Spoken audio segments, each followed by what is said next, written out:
And we are live. Welcome to the Bardic Inspiration Podcast. I'm your host, Brad the Bard, with the quarantine hat today. And my guest, probably the reason that I play live music today, Matthew R. Bailey. Oh, my man, it is going fantastic. I am so happy to be here on the stream, getting ready to kick your butt at some Smash Brothers. Oh my goodness, this man. At some point. Unbelievable. It's not going to happen. As you all know, I run a Smash stream. Okay, it's not going to go down that way. All right, you do run a Smash stream, but you may be better than me at a guitar, but you're definitely going to beat me. Actually, that's debatable. Let's debate. I don't know. You can shred, man. I've been getting my chops up. I cannot shred. Let me. Like I play wagon wheel all day. Your loop skills definitely surpass mine on some other level tier in stuff. some capacity, yeah, but I don't know about some capacity, bro. Okay, fair enough. You can hang with the best of them. What's the girl's name that does like the reggae loops? Oh, I can't remember her name, but like I watch some of her stuff. I'm like, this is basically Matt Bailey. Basically. I'm gonna riddle off some guitarists' names. I'm curious, like who you know, because I know a lot of virtuoso guitarists. I'm wondering who you know of them. Okay. All right. I don't know a whole lot of virtuosos. I know that's what I was thinking. 'Cause you're definitely more in the pop space. Yeah. So like my favorite guitarist is Nick Johnston. Have you ever heard of that guy? No, I haven't. He's awesome. How about like Steve Vai? Oh, of course, Steve Vai. All Yeah, right. He'll take his guitar, hold it by a string, and swing it around his head. Somehow it'll still be in tune. Yo, for real. I don't the whammy bar like this. Yeah, I don't know how he does it. That's awesome. How about like Joe Satriani? Heard the name, probably from you. Oh man, I don't mess with him too much, but I know he's like in the same generation as Steve Vai. So like, who's your favorite guitarist? Who is my favorite? I'm a really big fan of St. Vincent, Annie Clark. She used to play with the Trans-Siberian Orchestra. Oh, do you know who that is? I don't know her, but I know the Trans-Siberian Orchestra. I'm sure I've heard her pieces. Yeah, she's amazing. But you know, the crazy thing is, like, I am actually more inspired by my friends, by local artists. Like, if you come into my car, like CD slot number 2 is Zach DeSantis. CD slot number 3 is Dan and Regina from Better Than Before. Let's go, right? CD slot number 4 is Caroline Reese. She used to live around here. She moved to Montana. I just purchased a CD by Rachel Dotson, so that's going to be CD slot number 1. Is that the Gold album by chance? That's the Gold album. It's a yes, slapper. it is. It's a slapper. It slaps, man. So she's going to be CD slot number 1. What am I at? CD slot number 5, I have this guy named Josh Popejoy. He used to live in Philly, but I used to go to his open mics. Back in the day, this is going back maybe 7-8 years ago. Back when I was but a wee lad. Back when you were but a wee lad. He used to do it every Thursday at this place called Buckets. I think now it's called like something tap room, like everything is now. Yeah. But yeah, I don't know. Josh Popejoy, if you see this, you've been a big inspiration. I don't know who I have at number 6. Probably Caroline Reese again. Oh, and Lynn Lesig is a big inspiration too. All the local people. I'm just inspired by local talent. That's awesome. When are you going to release an album? Oh, well, here's a secret. Let's go. I did release an album. What? Yeah, like 8 years ago. Oh, man. But I'm like really embarrassed, so nobody knows. Oh, man, I'm embarrassed. Does it have the French Toast song on there? No, I wasn't even that far into it. Dang. Yeah, man. That's a slapper. Y'all got to hear that one, man. Oh, biggest inspiration, though, would be Dave Cullen, to go back. Dude. He uses the looper just like I do. I used to work at the place used to be called Viva. Yeah. I used to play there every single Wednesday. And I used to be a host, and I used to just see him carry his equipment in and out, and he would just play for 2-3 hours. I asked him how much he made, and he told me, and I was like, whoa, this is you do that for this is the dream. this is the dream. Yeah. And, he's kind of a real laid back guy. He was like, yeah, man, all you got to do is get yourself a good microphone, get yourself a nice guitar and a good speaker, and you're set, man. And I was like, okay. That's awesome. I have actually his album. It's not in the CD tray. I only have one CD tray. I don't have a Subaru with a 6 CD changer like you there. Subaru 6 CDs, yes. 6 CD exclusive that over here. But I have one of his albums, and I started covering Paramore because of him. Paramore? Dude, because he covered Ain't It Fun. And the way he did it, I was like, oh, yeah. Goodness. I have seen your cover of... Dude, it's the same. It's basically the same way that he does it. I do a few embellishments that are a little different. Yeah. But dude, he's the reason I cover that song. I did not know that. That is so interesting. Yeah, I went up to him, and I'm like, dude, that was incredible. I'm stealing that from you. Yeah. So he's really the main person who ignited my passion or love for just playing music and, not, getting overly caught up and trying to be famous or anything, but just being able to make music for a living and being happy with where you're at and who you're playing for. Of course, I always aspire for bigger. That will come when it comes. But I think there's something to be said about just being happy where you are, too. The wise man grows his happiness under his feet instead of searching for it. That's a nice proverb. You hold that one. That's what I keep close to the chest. Yeah. That's awesome. Yo, so can we kind of explore when did you get your first guitar, and then when did you first perform, and how did you become the musical mastermind that you are today, musical brother? Mastermind. You flatter me. All right, so the way it started for me, I was in a band in college. We called ourselves Waterfront, and I was the only member of the band who couldn't play an instrument. Well, man. Yeah, so I was just the singer, and I felt kind of bad about that, not being able to play anything. It's like, what am I contributing? Yeah, really? What am I contributing? I guess I can be the most vibrant frontman ever, but I don't know. It shows it carried to now, bro. I guess so, in a way. Bro, you stay doing the karate kicks on stage, bro. Boom! I'll tell you guys right now, if it wasn't for watching Matt Bailey and trying to emulate him, my stage presence would be trash. I'm this is what it means to be a performer, bro. Yeah, man, I love it. But it was the first time I had to learn a bunch of music that wasn't choral music. So I always had a knack for memorizing things, but I could sing useless German, not useless, but you can't really use it to make a profit off it. Stimmt an die Seiten, der Graf die Leier, los Juren lang Gesangeschallen, all that stuff. I'm like, okay, but nobody's going to want to hear that in a restaurant. For sure. During dinner hour, or happy hour. For sure. So, and plus as a kid growing up, I always listened to Power 99. So I didn't know anything about white people music. So, sure, bro. So I was listening to all the artists Boys to Men, Biggie Smalls, all that. The first time I heard of Green Day was in college. That's crazy. Yeah, and so I had to learn all of these songs like Green Day, Smash Mouth, and it was all from scratch. So I just had to listen to them over and over and over and over again. And it took me there wasn't much Googling how to play it. Yeah, exactly. Yeah, I actually downloaded some perfectly legal free MP3s.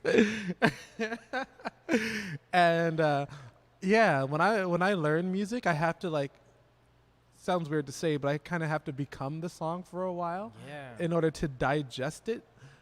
So I would choose which songs I wanted to learn, and I would listen to them, and then it would get to the point where I could recite it to myself. And I would also listen to them as I slept. And I spent so much effort learning so many songs in such a quick amount of time. I thought, man, well, if this band ever breaks up, well, I'll have done all that for nothing. So that's when I borrowed my friend's guitar, Ted Colgrove, if you're out there. And that's when I started to learn how to play. And then I borrowed my other friend's guitar, Andrew Gary. And then my parents bought me a guitar for Christmas, a first act. And it was a great guitar, but it had horrible intonation. Whoa. And, it made me feel like I was a terrible guitar player when I played it. And then I got a decent guitar for myself eventually. Yeah. You've been through a lot of guitars, like, in your tenure, dude. But since I've known you, you've been through a lot, so that means you've been through probably twice as many as that. Yeah. You beat your guitars up. You really test them. I really do, which is why I'm shooting for the carbon fiber. Oh, my gosh. If it wasn't for this quarantine, I would have it by now. Yeah. Who makes the carbon fiber guitar? There's a few companies that do it, but the one I'm shooting for is called Rain Song, and it's just like the highest quality. I think there's another one. I think they're called Clog, or I don't know. Don't quote me on that. It starts with a K or a C. Yeah. But Rain Song, they're pricey, but it's made of the same stuff as rocket rocket ships. So if I break that one, they need to go into outer space to find a new substance. Exactly. Stardust. That's awesome. Oh, so what are you drinking there? Oh, yeah. You know what? Good call there. So we're actually coming at you guys today from Saucony Creek Brewing in Reading, PA. This is the one on Franklin Street, but they have multiple locations. GPS, I had to find out the hard way on that one. Beautiful train station. Yeah. And Matt's actually going to be doing a live stream here later today, so make sure you guys stick around and watch that.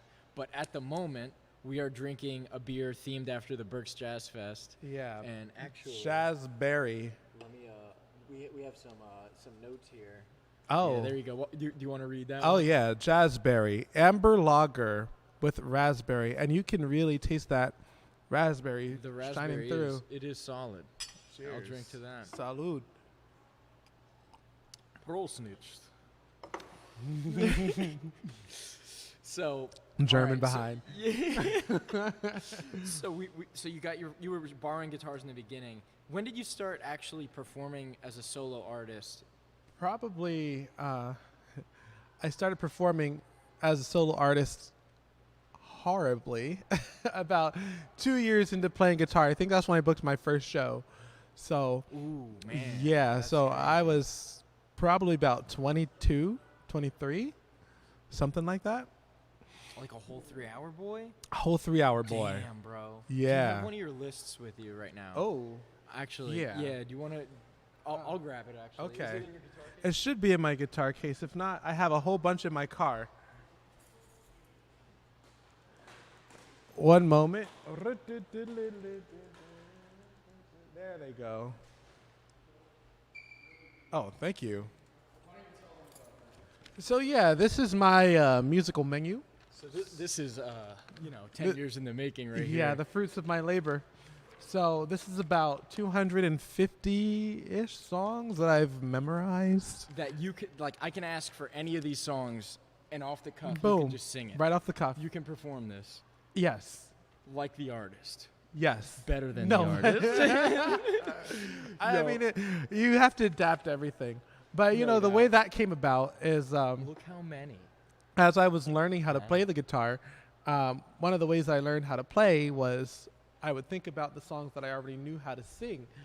And what I would do is I would figure out or look up the chords, like in the infancy of the internet. Yeah. And if it had like 2 or 3 chords that I could play, then I would just like learn it that way. And as I learned songs, I kept a list on the back of my guitar, and I would write it down because I had learned it. And then I had another list on the bottom right corner of my guitar for songs that I wanted to learn. So then I would take those songs and then transfer them over, and that was the process until the list got too big to be on the back of my guitar. And then That's how this happened. That's awesome. Dude. Yeah. So like you had like tape on the back and you just write on the tape? Yeah. Man. I think it would have been cool if you like scribed them in, like cutting notches in the belt, like kind of thing. Like, one down. I should have done it that way. What's the first song you ever learned to sing? Play At the same time? I think it was What I Got. Yeah. It's D and G. Yeah, that's an easy Ding one. ding ding ding ding ding. You know. I think I'm not alone when I say my first one was Wonderwall. Ah. Or no, you know what? Actually, it wasn't. It was Jumper. That's so interesting because Wonderwall has like more than 4 chords. Yeah, but they're easy to play. Same Yeah. place, yeah. That's true. You don't need to be good at guitar to play Wonderwall. You don't. You really don't. For sure. But yeah, so you ended up, what age were you when you did that first show? You said 2 years into playing. Probably about 22, 23. 22, 23. Nice. And so that was in the beginning. So how did you like take your persona to the next level and really like chase music as like a passion? Huh. Because it seems like maybe it was like a hobby in the beginning stages, and then like you kind of realized you had a gift and you were kind of chasing it over time. Well, I mean, I guess there were a few things. It did just become something that I did. Like I used to practice all of the time. I don't anymore so much, but now I just play all the time. Yeah, No. it's like there's nothing else to practice. I just get paid for it.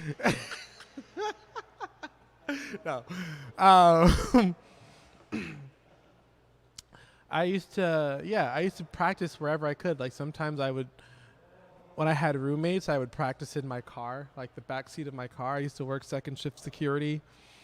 I think the thing that really made me understand that I could make music from it was one summer I moved to Ocean City, Maryland for the summer.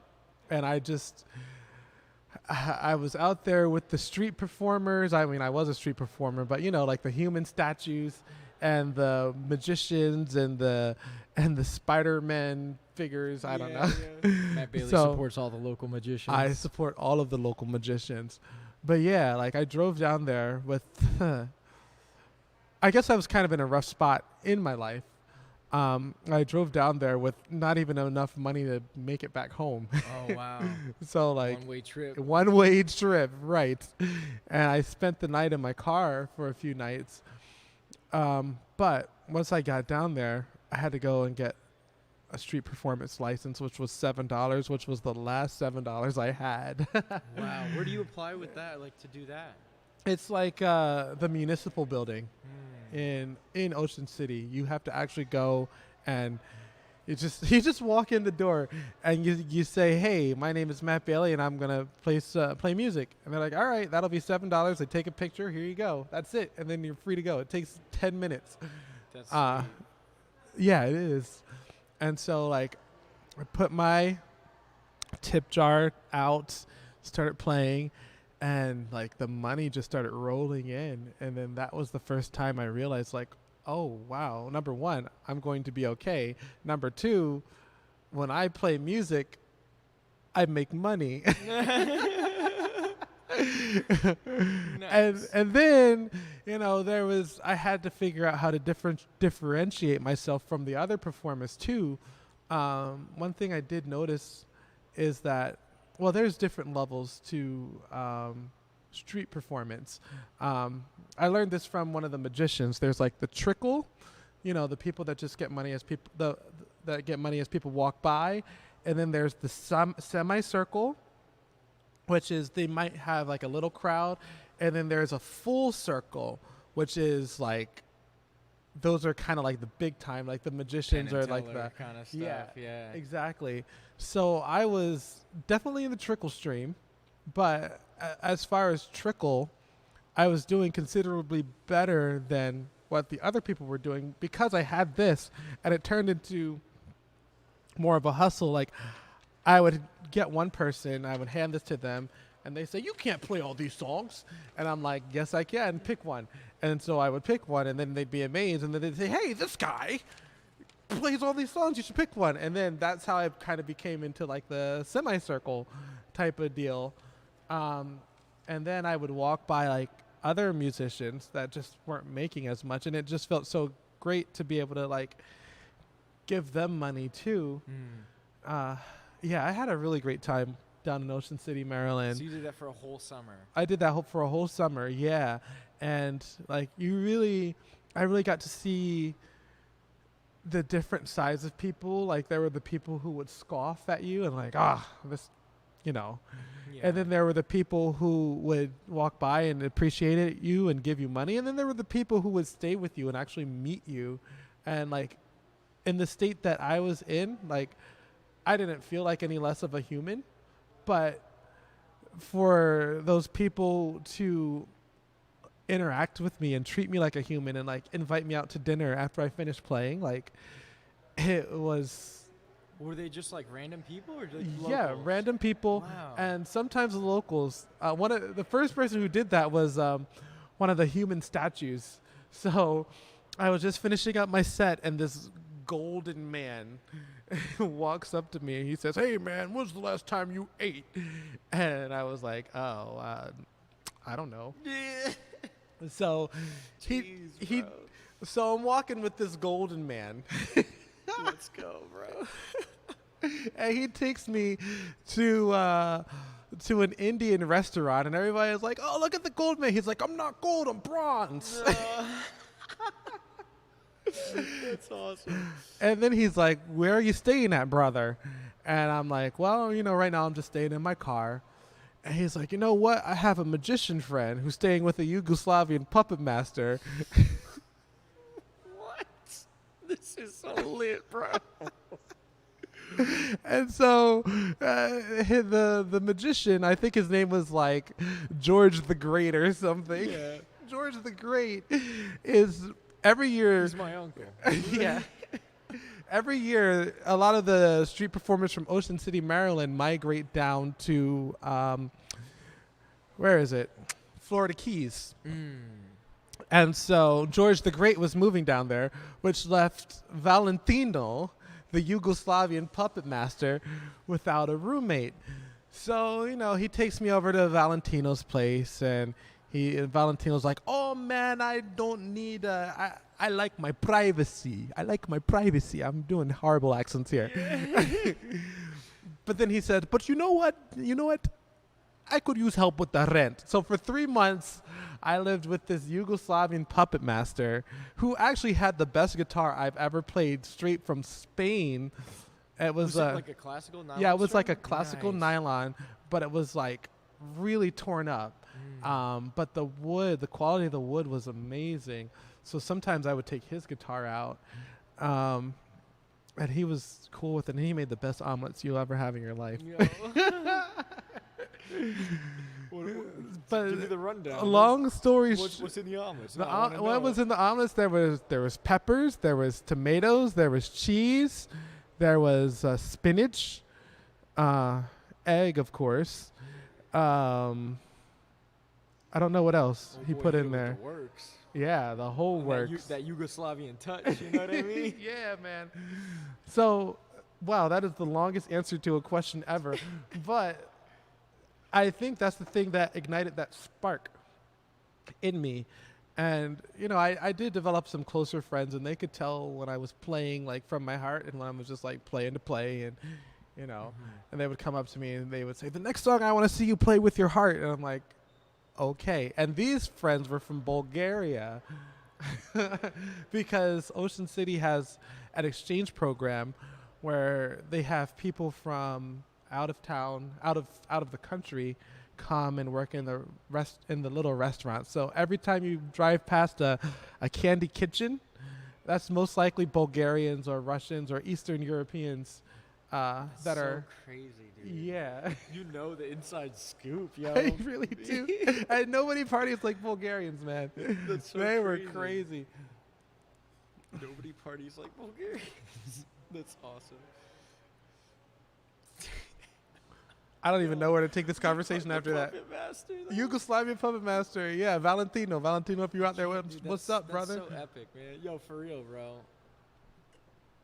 Let's pour some for Valentino here. This one's for Valentino. Yo. Cling, cling. Keep doing your thing, man. But yeah, so we have a bunch of beers here from Saucony Creek that we're going to be drinking on the way. And we have an ice bucket on the floor, so we will pour those out. But yeah, when you this obviously, like I mentioned, is 10 years in the making, right? How big was this when you were down there in Ocean City? It was 1 page. 1 page, right? But a full page. Yeah, it was probably like that one, right? Nice. And how many songs maybe is that two-sided. about? Maybe two-sided, like that and that. That was probably about 150. 100 songs. Oh, 150. Man, this man. Yeah, I slowed down a little bit. I have my list over there too, but it's, it's hardly how many you have on the back page here. It's whatever. Everybody's going at their own pace, but you're what? 27? I'm 28, actually. Oh, okay. Oh, man, bro. Yeah, so you're receding hairline gap. Hashtag, yeah. When you going to join the club, man? When you going to join the club? I'm wearing a hat, man. I'm scared. But that's awesome, man. Like, I think you're ahead of where I was, though.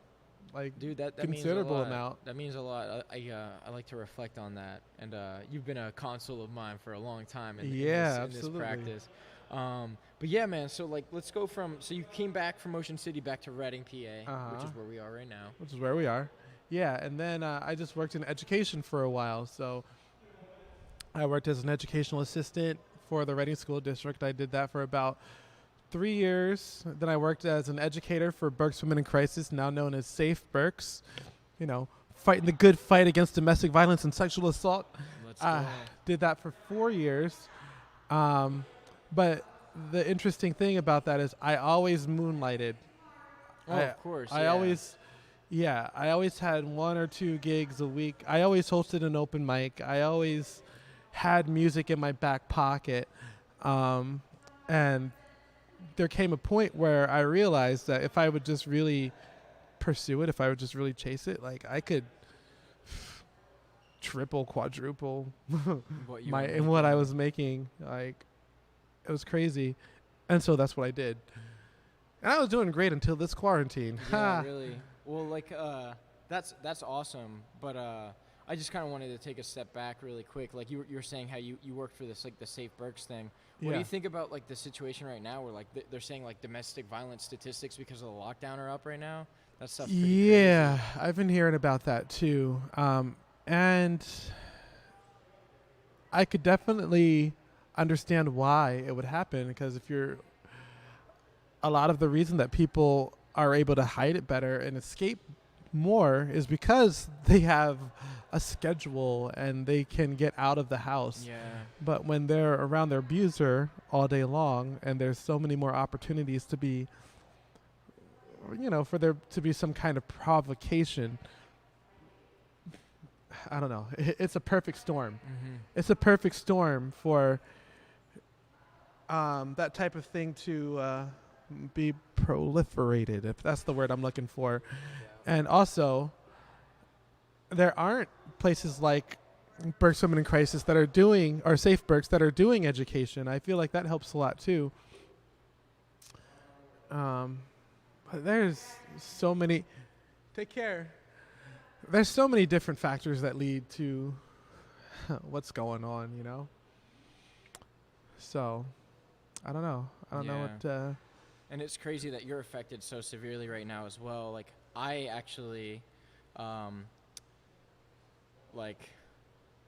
had been having discussions with you after you quit your job to pursue music, because I was like, Matt, I want to do the same thing. And I had a lot of different things going on as well as music. So like, I'm obviously in like some bands and stuff, and I was doing some performing, but I also did the Smash Bros things. Yeah. And, I had this podcast as well. So I'm really trying to chase a lot of these things. And I ended up finding an opportunity where I got to move out, and it was like the perfect time to like get out of corporate America, because I remember having a conversation with you where it's just like, this ain't it, Chief. You know what I mean? That's exactly what I said to you. Yeah. But yeah, man. So what are we drinking really quick? This is going to be the the Unicorn's Social Distancing Indiana Pale Ale. We're going to see what this is like. And I'll read the description here. At this point in time, it's safe to say we can call this a classic rendition of a hazy NEIPA. Plenty of oats, plenty of citra, and plenty of mosaic. Fermented gently with a fruit-forward hazy English yeast. Very crushable while rewatching those sports classics. 6.0 ABV.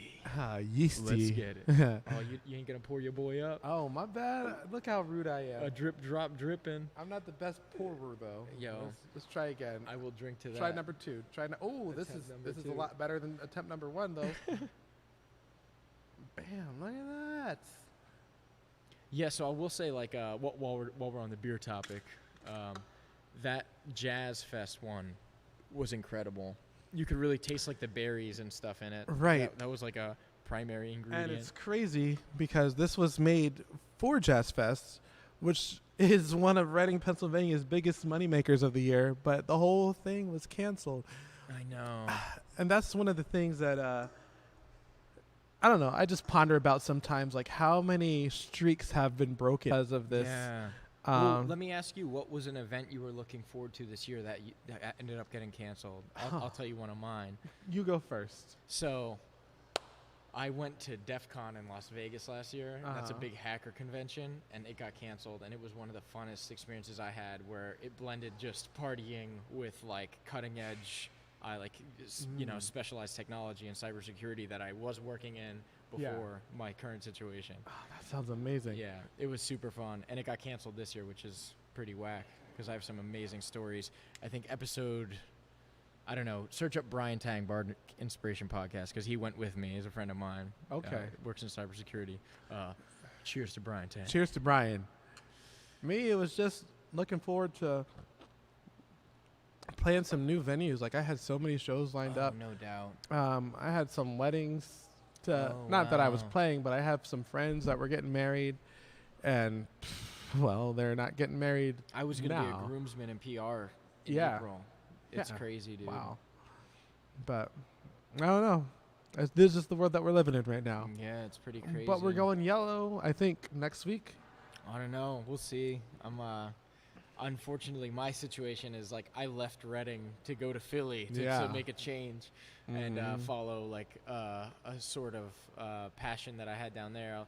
I'll touch on it briefly because this is about you, Matt. Yeah, no, it's all right. No. So I left to go work at a parkour gym so I could start a Brazilian Jiu-Jitsu program because that's something that I'm pretty passionate about. And it's just a situation right now where we're in a limbo state where we don't know how it's going to pan out because of this, whole ordeal. Yeah. Because a lot of businesses, like, not getting money for a month is like a crucial blow, man. A month, 2 months, 3 months? Man, other than the generosity of people in my live streams, like, I haven't been paid since like March 15th. Well, no, that's not true. I did just play a social distancing party last week, but up until that point, like, Yeah. So do you feel like, because like I think like this is interesting, right? Because you kind of already are used to this leap of faith kind of resiliency where you already took a crazy like chance by going to Ocean City. So this is another situation where you're like, all right, I just need to bide my time and strategize here. It's cool that like you probably have really awesome like zombie apocalypse skills as a result, bro. You don't even know. I can run fast and jump high. Many practical applications. No doubt. I'll drink to that, brother. Yes. Cheers. But yeah, let's kind of touch back to like where you let's go back to your story here as we went off on many tangents here. So you were working like a corporate job and you ended up leaving and you kind of just took the leap of faith to become a musician. What really like gave you the confidence that you could do it? There were a few things. Math. I'll drink to that. There's a place I play every Friday. It's World of Beer in Exton. And that place is great. Yeah, that place is great. And that's where your birthday party was. Yeah, that is. And one night, like, I got what they normally pay me, and I made like a boatload of money in tips. And I looked at what I was walking out of there with, and I said, I made this in 3 hours. And it takes me 40 hours to make this at my normal job. Weird. Isn't the point of going to work to make money? I mean, sure, I'm doing good things at my job, but it's like... You're sacrificing your livelihood. Yeah, exactly. Like, at that point, like, hanging on to that literally was keeping me from making... Hanging on to my job was keeping me from making as much money as I could. Yeah. And doing it with passion. And doing it with passion, with the thing you love. Exactly. It's crazy. So, yeah, that's kind of what gave me the guts to just like, okay. And I thought I was going to find like my lucrative center in retirement homes. So I made this spreadsheet of like 150 retirement homes that I was going to go to. And every day on my hour break, I would go to a retirement home and pitch myself. But I don't know. It ultimately... How effective were you? Like, give a percent, like a fraction or something? Well, I didn't stick to it like I planned. I made this great big list and went to like 10. Yeah. Got like 5 though. Oh, so like 50%. Let's go. You miss every shot you don't take, baby. Yeah, let's go. This is a nice, like, polite to the palate IPA. This unicorn one, I will say. Yeah, it's like not. It's not too harsh. Yeah. Yeah. It's like it's like an IPA, but it doesn't have that like that after. Yeah. That after kick. That haymaker. Mhm. Very light hops. Yeah, that's how I like it. I'm a big lager guy. And I like sours. You mess with sours? I'm starting to acquire a taste for sours. Actually, I have. There was one here that I really liked. I can't remember what it was though. They even said I don't like sours. I don't like sours like that. Oh, but this is an exception. It's like they're working on this. Yeah, exactly. That's awesome.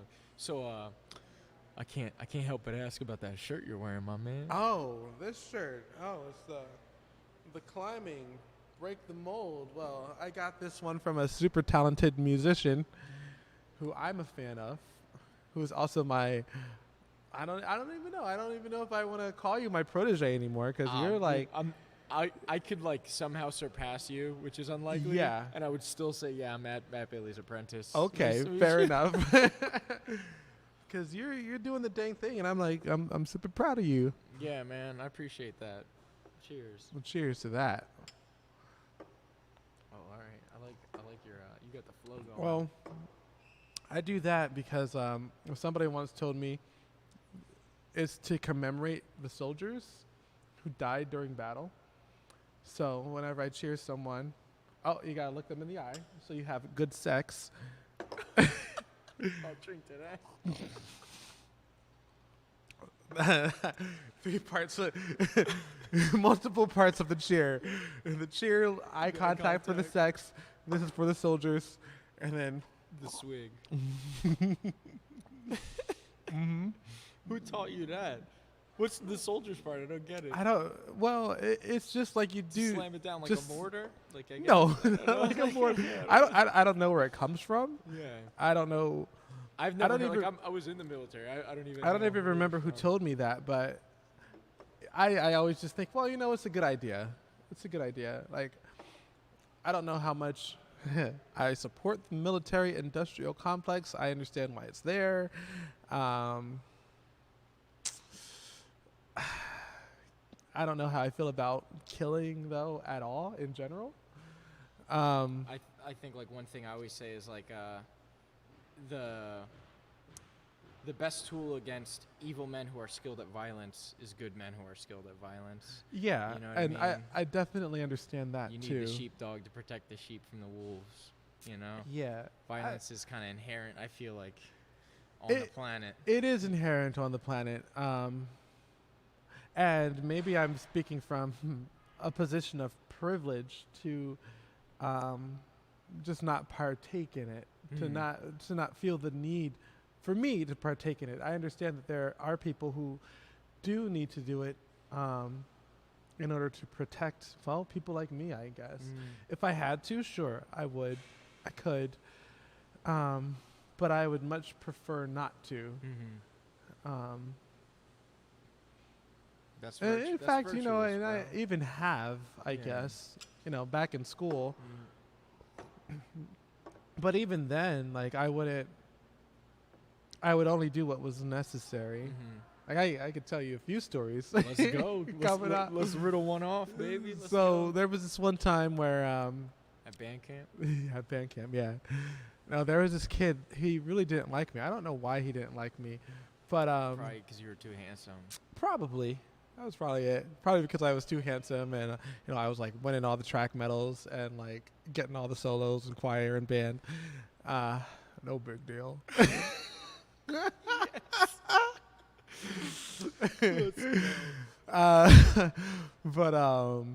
So the one day we were having this was at Reading High, and there's a big outdoor section, and there's a lawn, and I was borrowing my brother's white jeans, and I probably shouldn't have been sitting on the lawn anyway, but I was.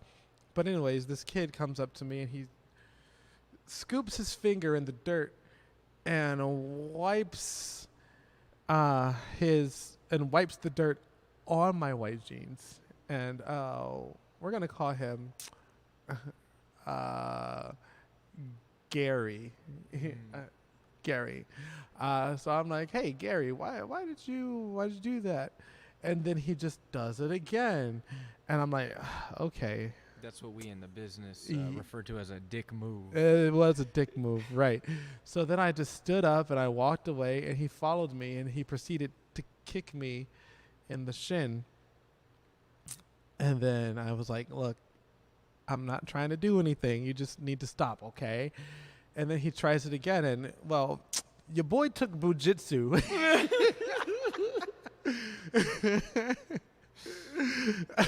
So when he tried it again, I grabbed his leg and I did a sweep. And it's funny because I'm sure you're familiar with this. Like when you're like in a fight, in like a combat situation, sometimes it feels like you have all of the time in the world to make a decision, right?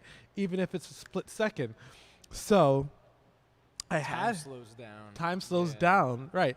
So I had him, and I was getting ready to throw him, and I like literally thought, and this happened in a split second. I could throw him on the sidewalk, and I could really like bruise this kid up, or I could throw him in the grass, and that might just give him the message. So I threw him in the grass, and so he got back and tried to do it like 3 more times. And then he eventually went and told the teacher that I was picking on him, but the teacher saw the whole thing, and he got in trouble for it. Oh, another time, this guy was actually bigger than me. We'll call him Bubba. Bubba, yeah.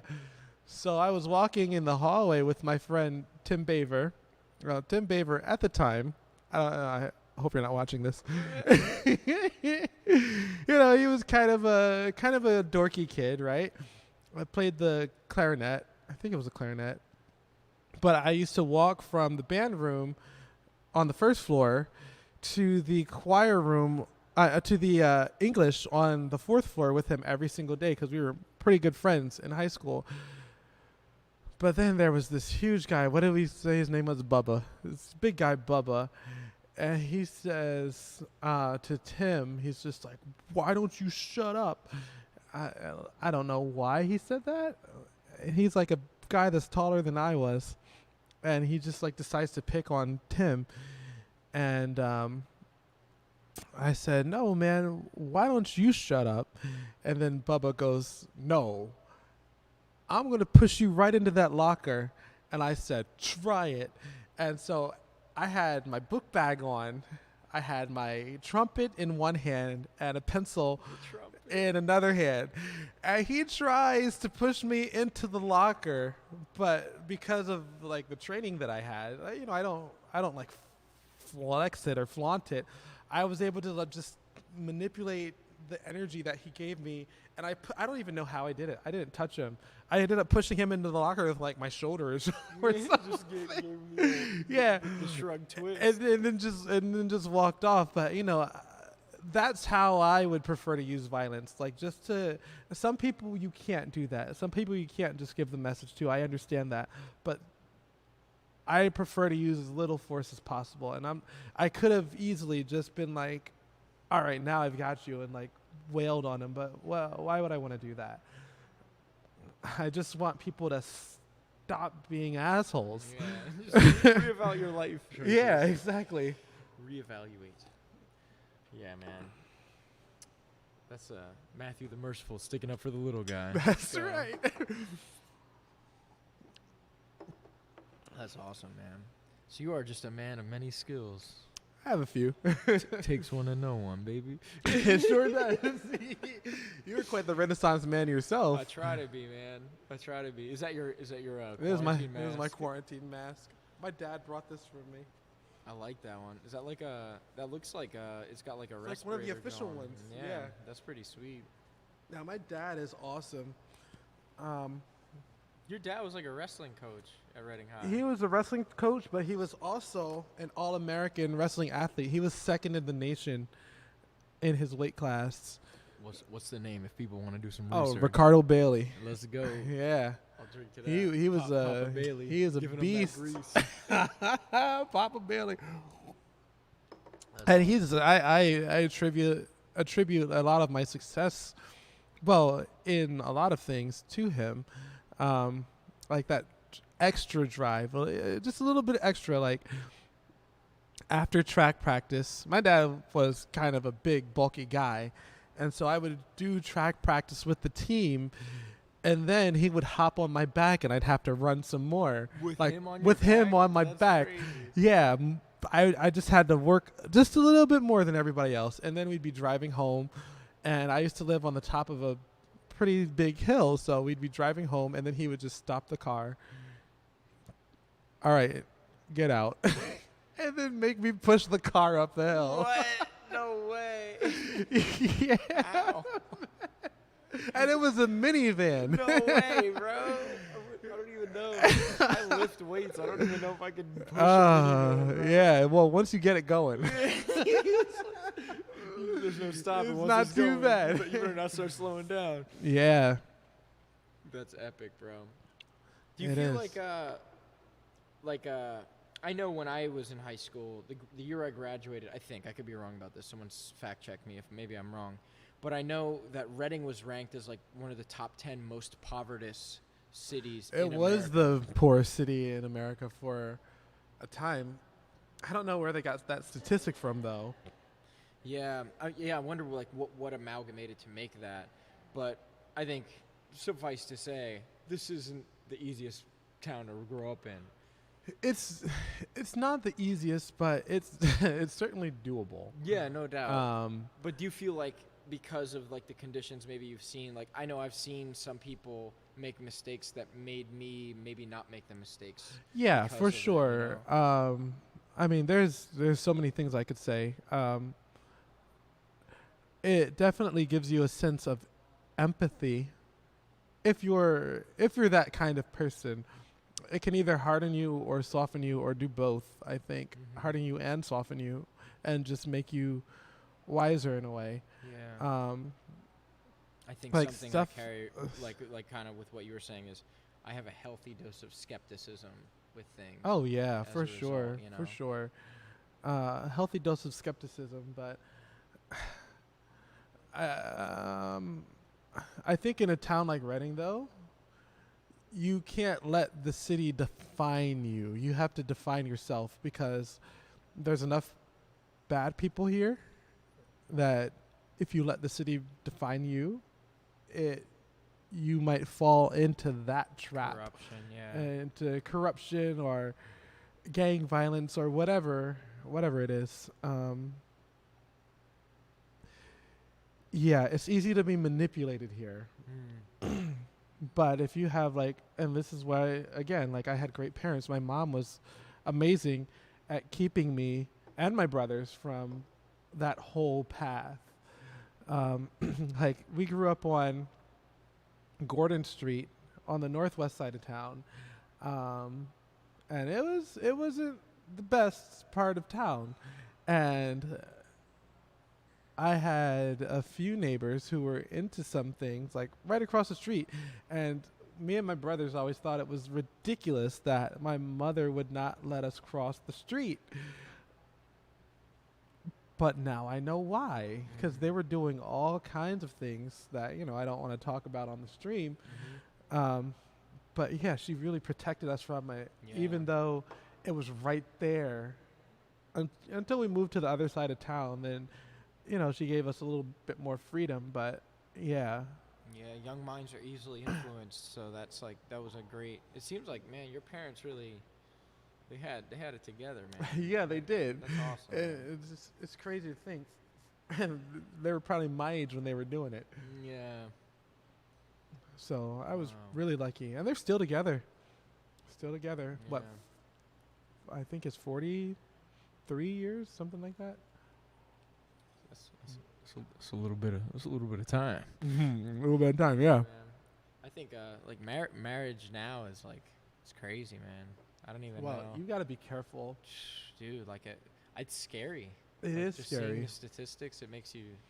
I'm concerned about like the notion of getting married just from like the statistics of how how many fail. It's scary. Well, man. I'll say this: I want to get married. I really do. Of course, I haven't been. I'm 35 years old, but I've just been very careful. I only want to get married once. Yeah. And you're really risking your life in the decision that you make. Like, other than possibly your profession, the factor, I'm going to put my hands up here for this one, the factor that determines the happiness that you have in this life is the person who you choose to spend it with. You could be the happiest person in the world, but if you marry somebody or you spend your time with someone who's not that way, you're going to be unhappy yourself.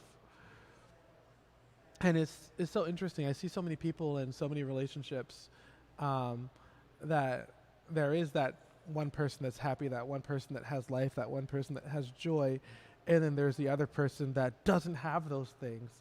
And the happy, joyful person keeps trying to pick them up, and it drains them of that, which means that they can't spread that happiness and joy to the world because they're spending so much time sucking it into a black hole. Their love and joy and energy is being siphoned.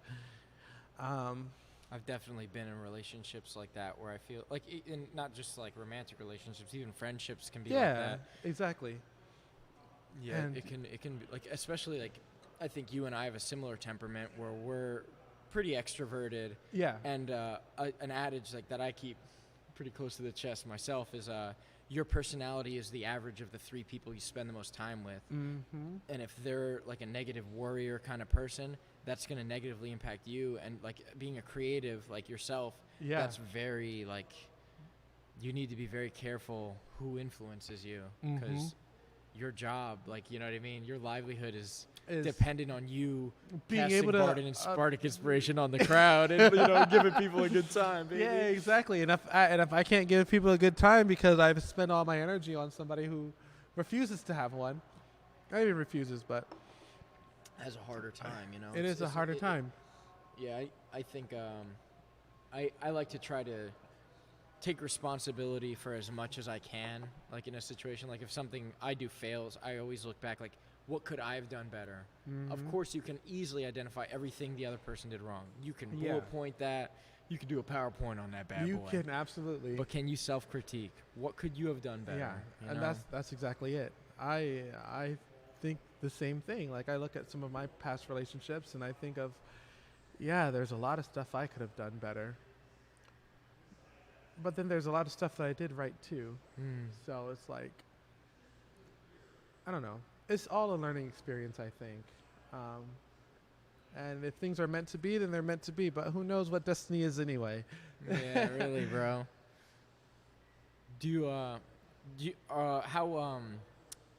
What are your, like, spiritual or religious views? If you want to just touch on that. Yeah, Jesus Christ is my Lord and Savior. All right, I'll drink to that. Hold on. Oh, yeah. Oh. There we go. We could crack a new boy up. If, just a sip for that. Slosh it. All right. Yeah. Without him, I wouldn't have had the faith to do what I do. I wouldn't have had the faith to leave. Like on your journey. Yeah, on my journey. I wouldn't be a bomb-ass host of an Airbnb. That's something we didn't touch on yet. We'll get there, baby. Okay. I know you more than most of my guests, so I have a pretty good I know your timeline, Matt Bailey. Awesome. I know your timeline. Yeah, you do know my timeline. Yeah, and that's another thing that was that my parents instilled in me. So yeah, that's awesome. But so this next one's a big deal beer here. We got a whole ass. Which one is this? All Together. Yeah, the All Together. Oh, The All Together okay. brewski. I'll read this off. Go ahead. Why don't you pour it up, my man? Yeah. Saucony Creek is proud to collaborate with other Half Brewing and over 500 breweries around the world to raise money for our affected hospitality workers. $3 of your 4-pack purchase of All Together IPA will be donated to the two needy causes. Your purchases directly benefit Saucony Creek pub staff that have been unemployed due to the crisis. That's a big deal, affecting 20% of America right now, if I got the statistics right on that one. We will also be making a donation to our good friends at Pennsylvania's Americana region. They are a nonprofit that promotes tourism in Berks County and are supported by hotel tourism tax, which has fallen drastically to almost nothing at the moment. Please join in the spirit of this worldwide collaboration and help support our Berks County workers during this difficult time. 6.5% ABV. Not too bad. So make sure you guys come and get that All Together IPA, because this one's a big deal, man. This one's a big deal. That is a big deal. Yeah, man. You're a big deal. You know, this guy. It takes one to know one. Hey.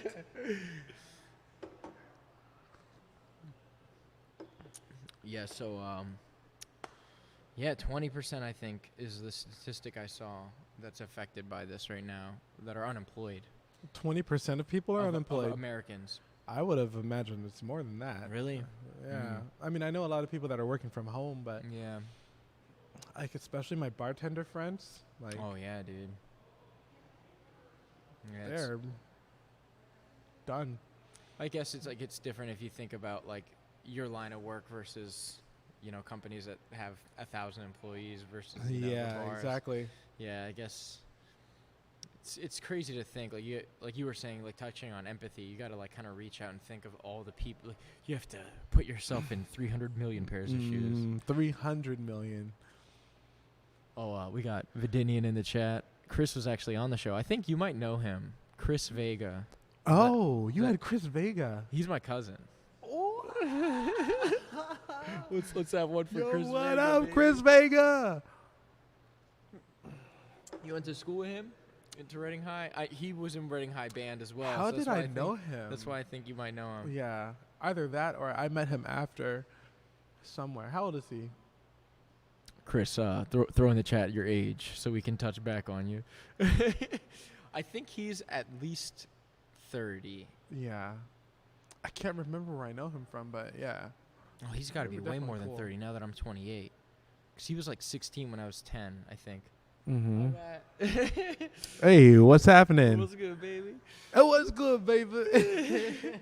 Yeah, that's crazy, man. I think that's another thing, man, with Reading, PA, right? Like, there are some legends from here, man. Like, there are some really powerful forces that came from here. I mean, there's Lonnie Walker. Right? That's the most recent legend. Yeah. Oh, my gosh. I'm so proud of him. Yeah, man. I would love to have him on my podcast. And Nova, the rapper. Oh, my gosh. Nova, the rapper. Yeah. All right, what do we got? I'm gonna move closer and just read that better. I believe it was after. I'm 30. Yeah, it was definitely after. That's awesome, man. Yeah, me and Chris actually played Smash the whole podcast I had with him. And it was on my bus, and it was super hot. We were sweating. Oh, my gosh.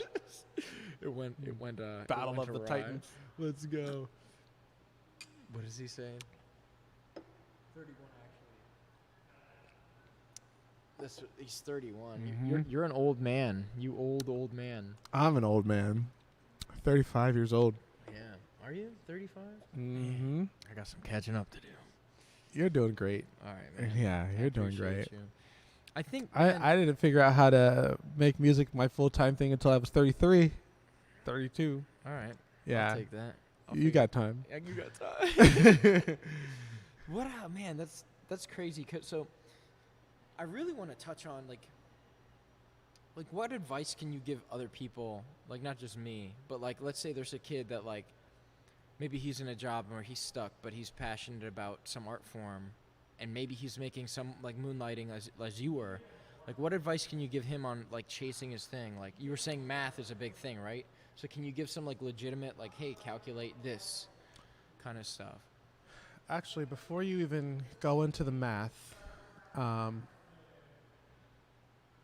would say probably the first thing you have to think of is a reason you want to do it. You need a good reason. And every time things get hard, you need to go back to that reason and think about why you're doing it. What's your reason, if you don't mind me asking? My reason has changed a lot. When I first started, my reason was simply to make people happy. Like it's funny. I don't even do what I do necessarily because of the love of music. I do it because of the love of people. I could give a crap about what song I'm playing, but if people are feeling it, then I'm feeling it. And I guess maybe that's why I do so many covers instead of originals. But yeah, you got to think of your reason first. And then you have to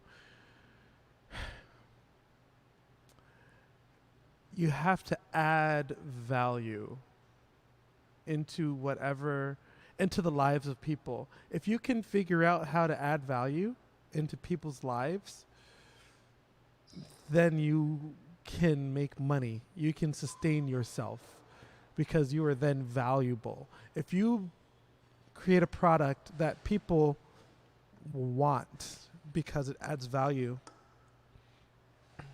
then people will continue to buy it. And so you got to figure out your market. You got to figure out who's willing to buy, and you got to figure out what you can do for them. And it could be anything. It could be you could be a plumber. You could be a mechanic. You could mow people's lawns. But as long as you're adding value to people's lives, people are willing to pay for it.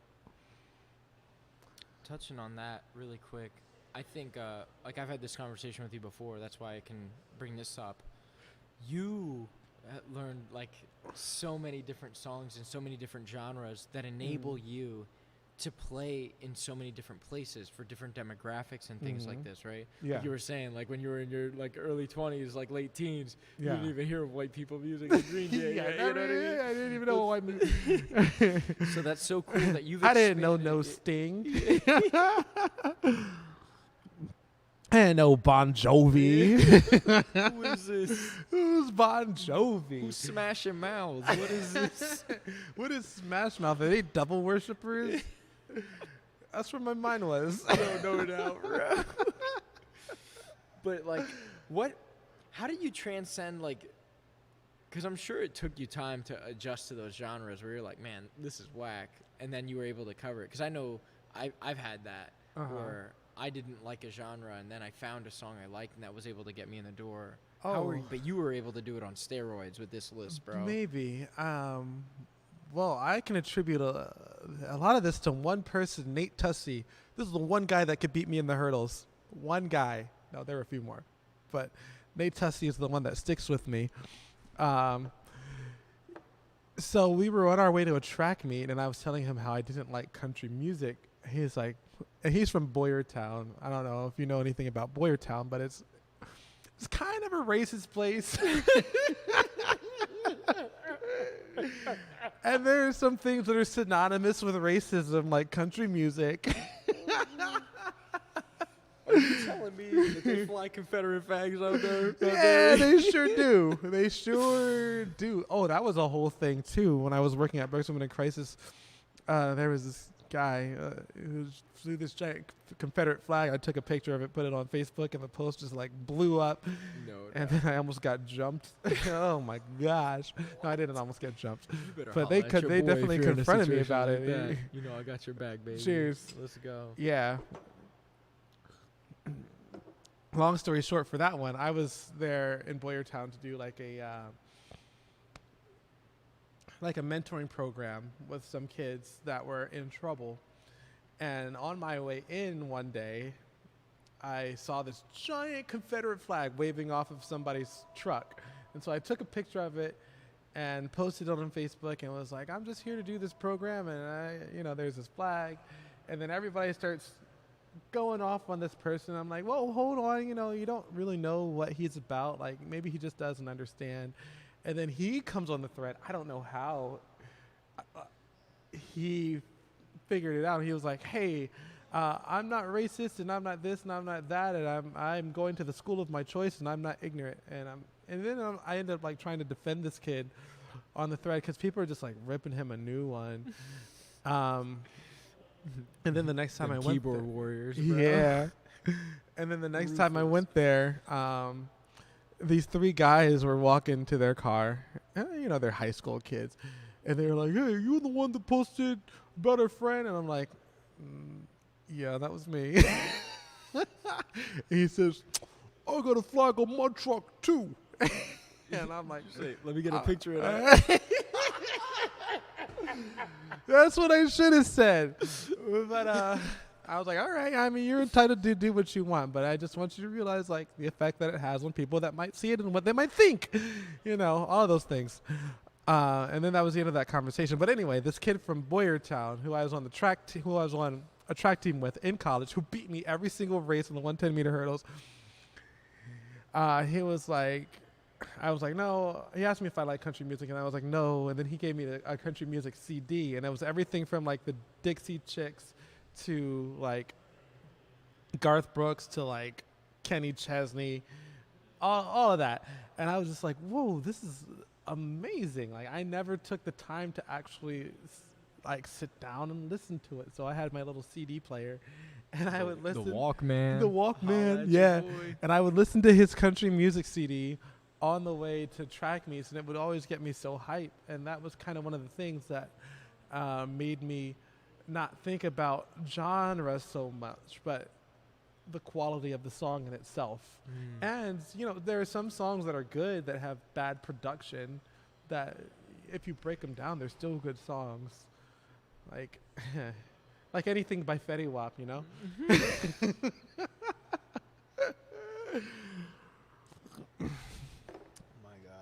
Who's the one that always requests that?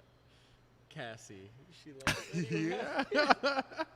I remember I was playing like, I don't know, we were playing, me and Gideon were playing like, I don't remember what, probably some Dropkick Murphys or something. I'm like, yo, this one's by Fetty Wap.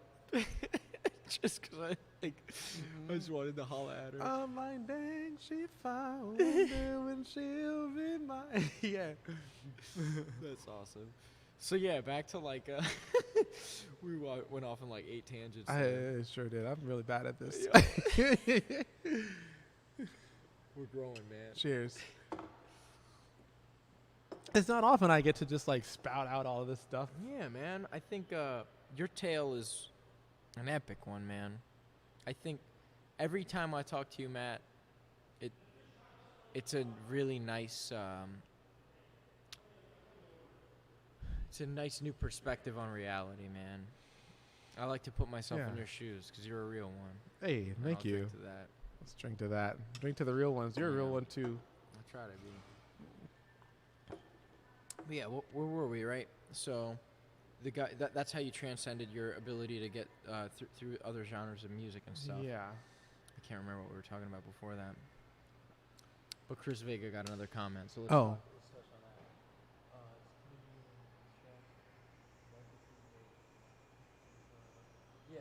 Yeah, exactly. You get it. Yeah, he gets Yeah. it. Chris is a writer too. He's Oh, actually got okay. a book out there. Any of you sci-fi guys, definitely check out the episode with Chris Vega, aka Vedinian, on Twitch. Mm-hmm.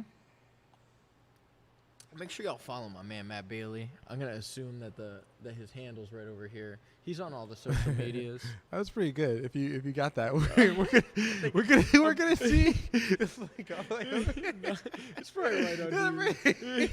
It's around. Somewhere. It's around. No. Yo. So let's get back to the tale of Matt Bailey's success as a musician, right? Mm-hmm. So Matthew R. Bailey. Bailey. Yo, let me tell you about this man's voicemail really quick. I call Matt Bailey. He don't pick up because he's a busy man. I understand. You better understand too. All right. I don't pick up because I'm an Aquarius. Oh my God, what does that even mean? I'm a dinosaur. Anyway. Yeah. It's how I use my zodiac to blame all of my flaws on. But yo, his voicemail comes up. It says, "Please leave a message for Matthew Bailey." No, it's Matthew Bailey. Just like that. All right, here's the story. Here's the story behind that one. Breath after that, and it beeps. So, and you're like, this man's a whole G. What is happening? At that point in my life, I was feeling really insecure about my voice, like my voice, like my speaking voice. So this man insecure about having a voice of an angel. My goodness. Right, tell me about it. Who are these people that are making you feel this way? And so I was really sick one day. I was so sick that I had to stay home from work. And I noticed that when I did try to talk, my voice came out really deeply. So I was like, you know what? I'm going to take this opportunity to record my voicemail. So I was as sick as a dog. And I called up that voicemail and I said, Matthew Bailey. But my man says it like a whole porn star, bro. Like you feel like you're in Kanye West's voicemail right now. It's like, yo, I am in a big deal's voicemail. I better be formal as fuck, not waste this man's time. Oh, I'm sorry, Matthew. I am leaving you a voicemail. I should be a text message. Wait, does it just say Matthew Bailey, or does the lady's voice come on before that? No, yeah, I can't remember. I know what it is now, so I just text you. I hit Matt Bailey on all the social medias in a text. That's and then if he doesn't reply any of those, then I call. You do. I know what it is, baby. Yeah, it is what it is, man. Oh my God, I shared a meme the other day that's resonates to that, but I'm not gonna bring it up. It's better if I just had the meme and I could be like, look at this on the screen, laugh at this. I could do that if I had another guy. You guys should subscribe to this, by the way. Oh yeah. So right now I'm in this journey, right? So we're in the COVID-19. And I've actually been taking like my social media super serious and like getting after it. And on YouTube, yeah, if you want to make money on ads, you need at least 1,000 subscribers. And it doesn't matter how awesome your product is. 1,000 subscribers and like 3,000 hours of watch time, I believe. I don't know about the watch time, but I'm probably there because obviously these podcasts are quite long, and a lot of people actually give a crap about what my guests say. Hey, especially some as talented as the man across from me right now. Ow. But I am buttering me up. I am in need of some assistance. So if any Matt Bailey's followers out there want to subscribe, I'm going to throw my self-plug in there just because I am trying to not be unemployed anymore. Yeah, I know. It sucks. Yeah, the market is awful right now. Man.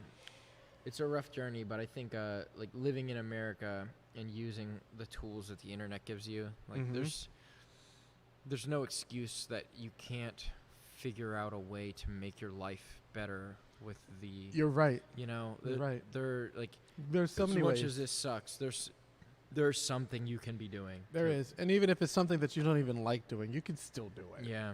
You can still do it. Well, you were just talking about Uber, bro. Yeah, why don't you touch on that? Actually, perfect timing. I was like, yeah, you know, I'm not gonna drive Uber.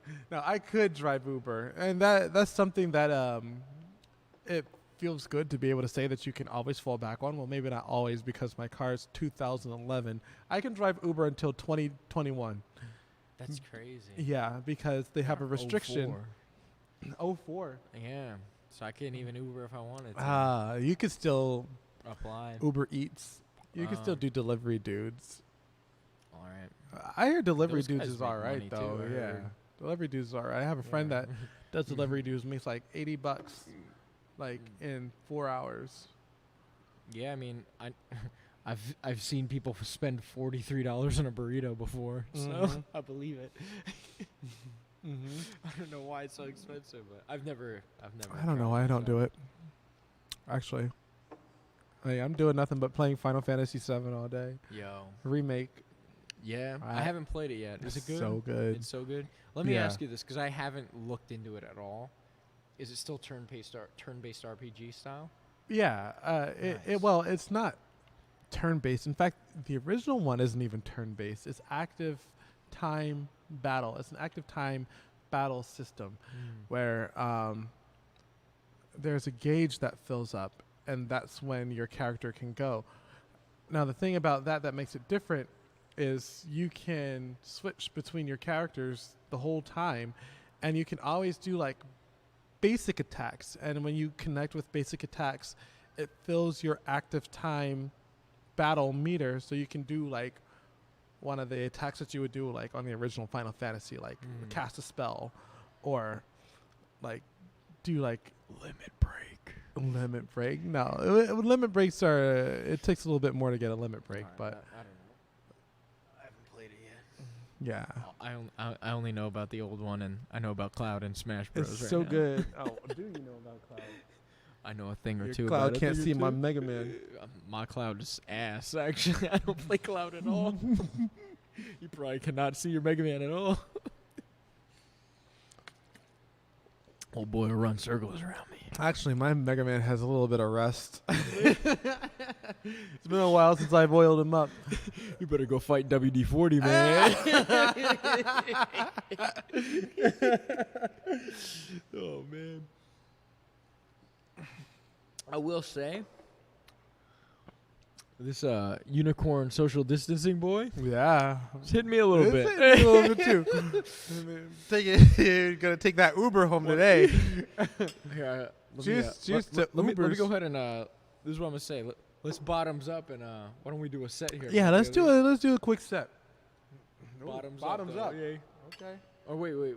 Let's do a cheers for something here. Cheers to Smash. All right. Shalom. All right. I'm gonna move out of the way a little bit, because I want it to be a nice visual experience for you guys.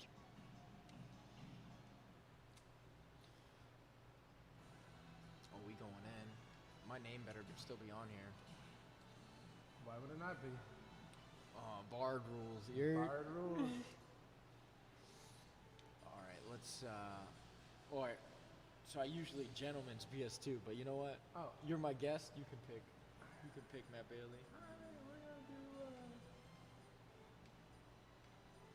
You better not pick. I was about to say you better not pick Big Battlefield. Get out of here. Why don't you pull your mic a little closer to you so we can? Oh yeah, that's right. So you can hear all my trash talking. Matt Bailey has some A1 trash talking, I will say. I haven't done it in a while. Can you put your mic closer? You got slack. Yeah, this. I mean, but you gotta face the screen. Yeah. I'm looking out for you, baby. This is about as good as it'll get. Obviously, the first thing we gotta do Just hit him with the Oh crock my with the gosh. Glock. Oh, why did I pick that was Sonic? close. That is not. gotta do Hold on. fast. gotta do. Gotta that. make speed. I forgot to do the Steelers.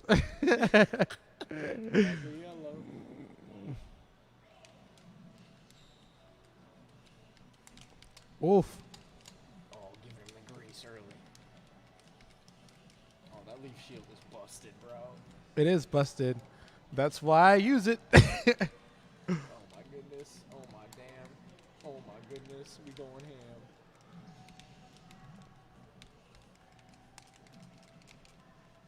Oh my god, my armor ain't doing nothing right now.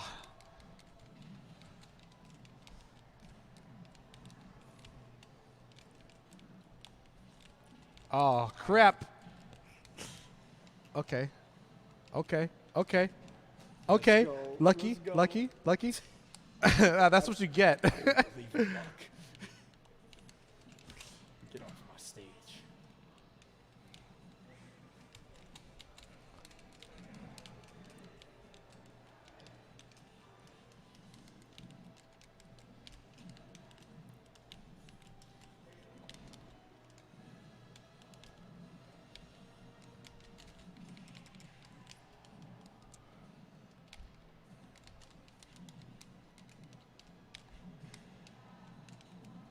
That Dunkaroo so bad.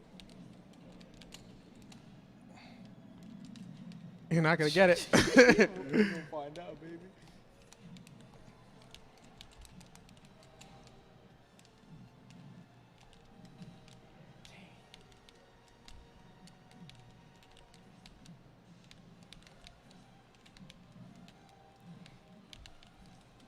Oh, man.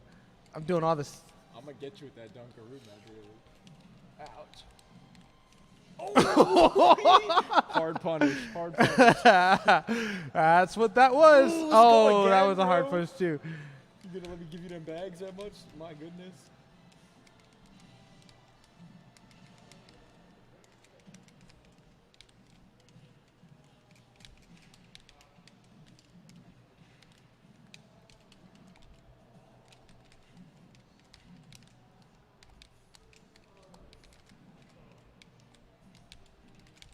Oh, jeez.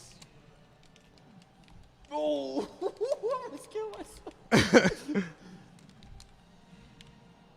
Oh, y'all already know I'm gonna give him the suck. This one's for you, Vedinian. You ain't gonna give me no suck. Oh, I'm giving him the suck. It's going down. How did I Meet me in miss? the club. Give him the suck, boy. Come here. Oh! Oh. Worth. What? Get off my stage. JV2 style. All right. GG, well played, Matthew Bailey. All right, that was just some warm up. My girlfriend wants me to bring her a beer. What's Chris saying? Shane, I'm about to beat your boyfriend. Not gonna happen. All right, I won, so you pick stage, baby. All right, now I am gonna pick the big battlefield. Chris said, "Oil your man up." You know what? It's because I did it. It's because I didn't choose the Steelers, Mega Man. That's why. It's time to reveal the ultimate being, the ultimate Pokemon. Okay, good luck. Really big battlefield, bro. This is not a legal stage. I don't care. I don't care. You about to care.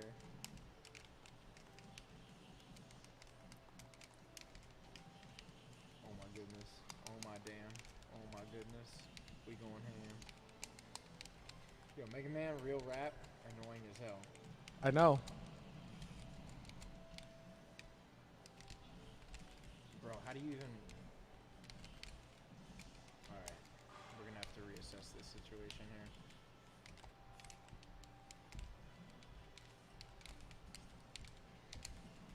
Alright. Reassess.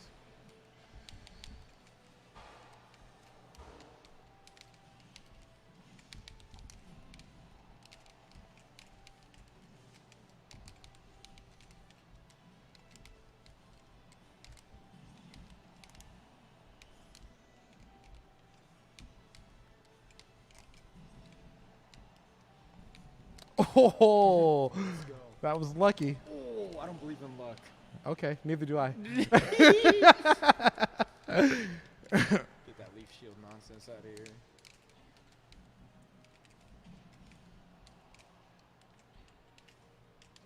Oh, British stage is ridiculous.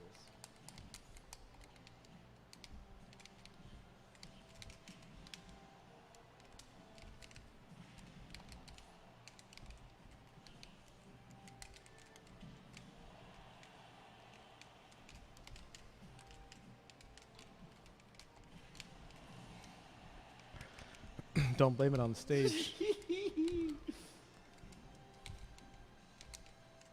Blame it on the alcohol. You can blame it on that. That's what I'm going to blame it on. For sure. I'm fucking faded right now. Wow, that didn't connect. You gotta get back in my Discord, bro. People want this mega man. People have requested you by name. Really? For real, I'm not kidding. I'll let them know who you is. I'll let them know where they can find you on a Tuesday. On a Tuesday. Yes. Oh. Woo! Wow. Thanks, Dion. Ah, good night. Somebody patch this man. What are you gonna blame it on this time? The Henny.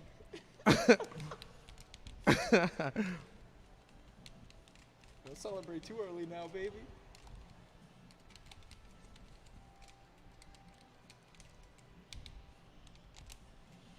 Wow.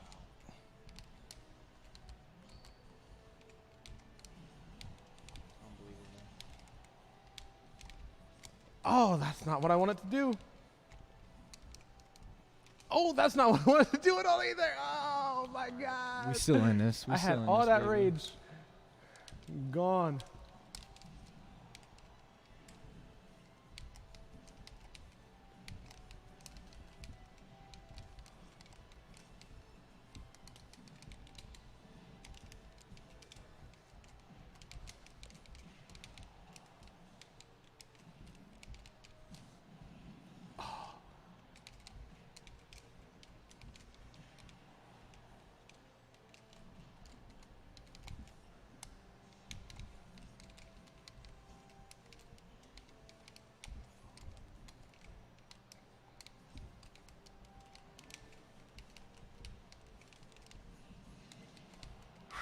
Coming down to the wire here. Sure is. Ooh.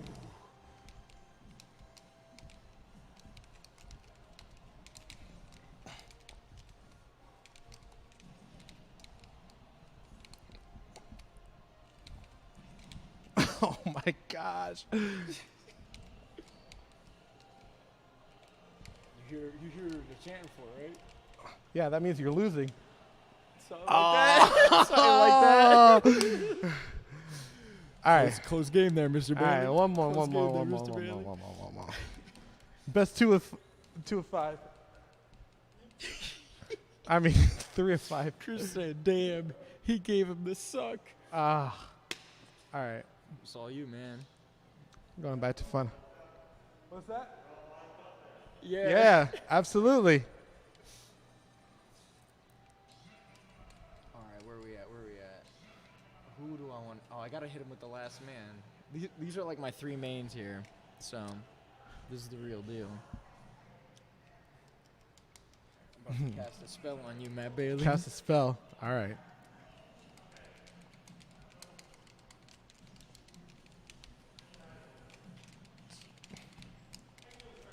You're about to eat all the lemons. Oh, no. Not jump and shoot me on secret tactic.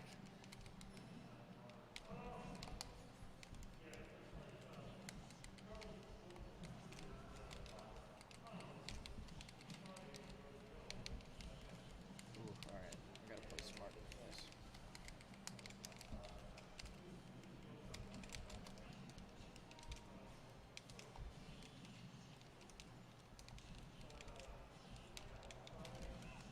Oof, well played. Wow, that didn't connect. Hit that.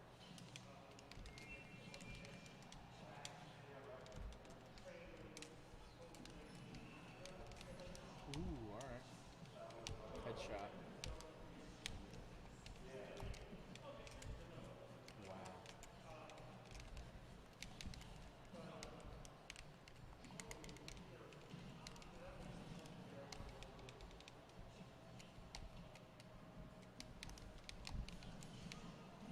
Well played. Thank you. Thank you. Good read. That was a good read.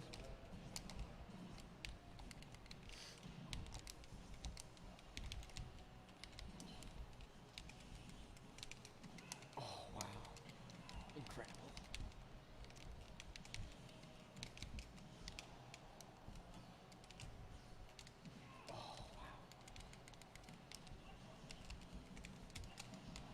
Oh, electroshock. That arm. Though.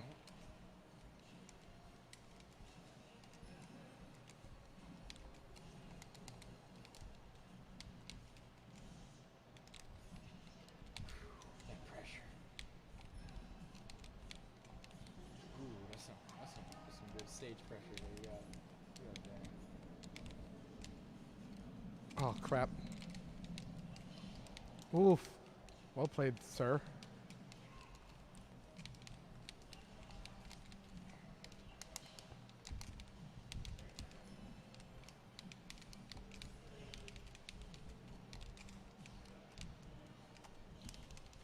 Rush can't help you here. Sure. Got to find out, that's for sure.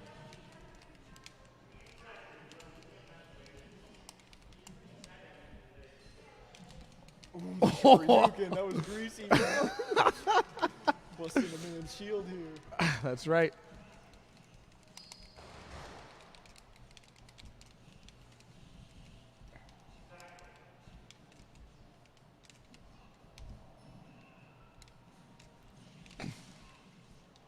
Oof.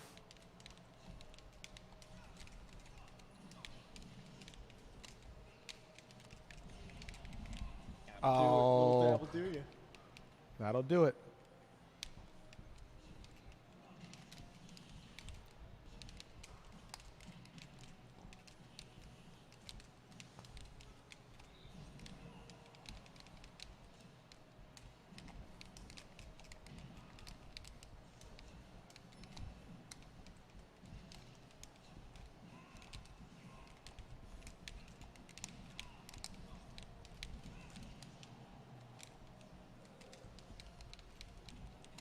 Oh.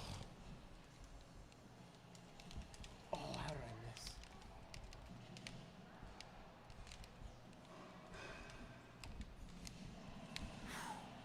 I miss? Night night. Night night. JV2. Nope. Don't quote me.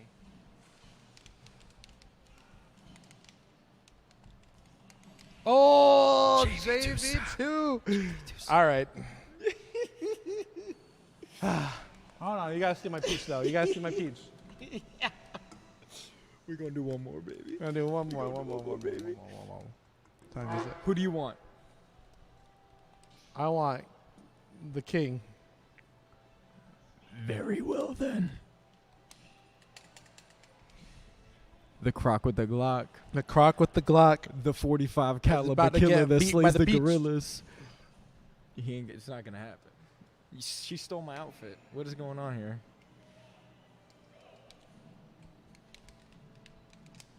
Ooh, first strike.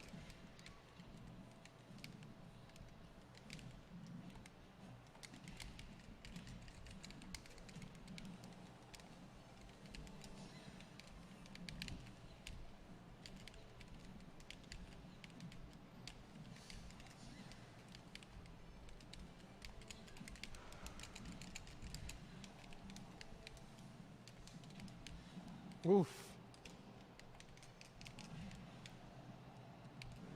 Damn, Ma, you mad thick. Oh, wow. Clocked That was a heck of a read.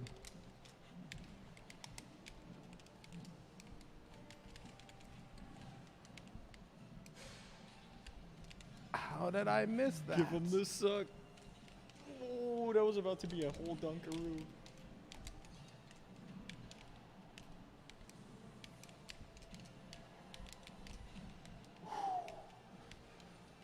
Oh, Matt Bailey's playing greasy right now. Mm-hmm.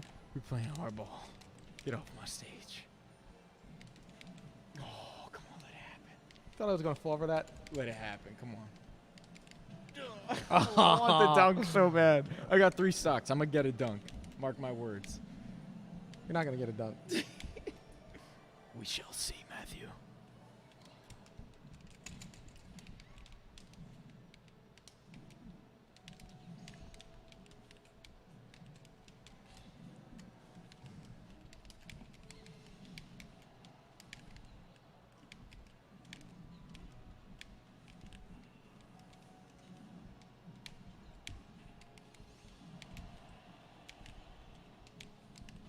Oh, he's playing hardball, ladies and gentlemen.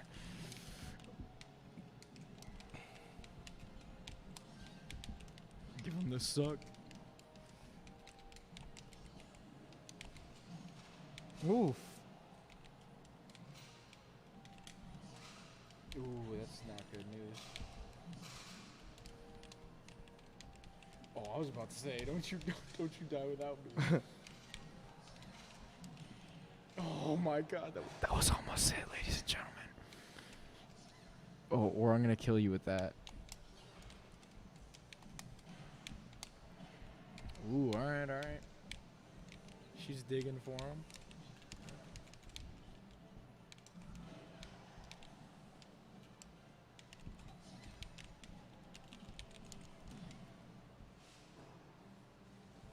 No dunk for you. We're gonna find out.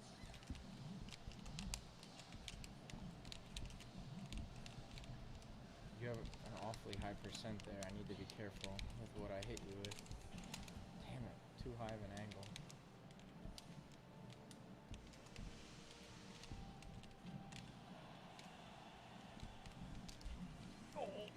I was there.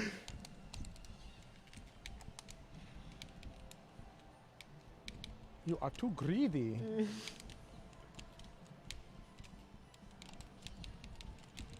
No, my jab killed. What? Come on. All right. Cheers, Bad Bailey. I got my butt solidly handed to me. Yeah. I gotta brush off my Smash skills. Being a gamer on unemployment will do that too. Oh my gosh, I've been playing the wrong game.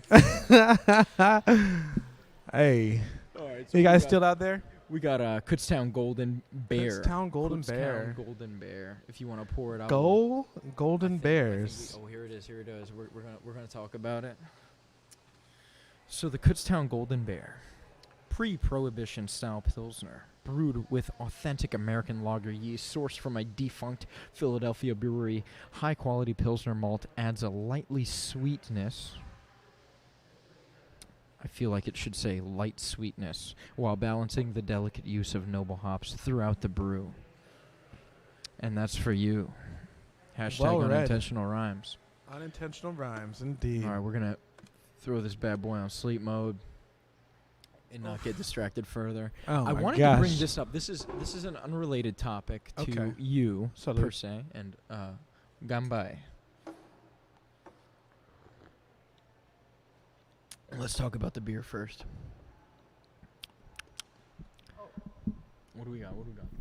Matt, as someone who struggles with vocal confidence, was it more positive reinforcement or self-reflection / acceptance that helped you vocally? I think it was more self-acceptance. It definitely wasn't so much. I mean, yeah, there's positive reinforcement when I sing, but not so much when I speak. And that's what the voicemail kind of things came from. And that's where the voicemail thing came from, yeah. I will say, actually, Chris was like a brother to me when I was in like my early life span. And one thing that he instilled in me that was really powerful at an early age was really not to care what other people think about you, and for you to just be your most genuine self, because you're essentially, this is kind of like the part that I gather, is like you're sacrificing who you are for someone else if you're not going to be your full, complete self, you know? Yeah. You're sacrificing yourself for not being authentic. Right. And yeah, that's powerful stuff, man. Good question, Chris. Thank you. But yeah, the question that I wanted to touch on is I wanted to see what you thought. First I need to ask if you watched it. Did you see that Dave Chappelle got the Mark Twain Award?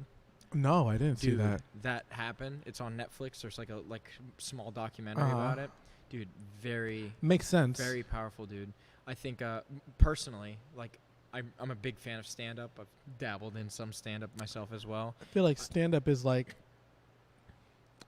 when done responsibly, it's like the highest form of storytelling. Well, other than like video Dream games. theater songs. Well, they're like modern day orators, basically. Yeah.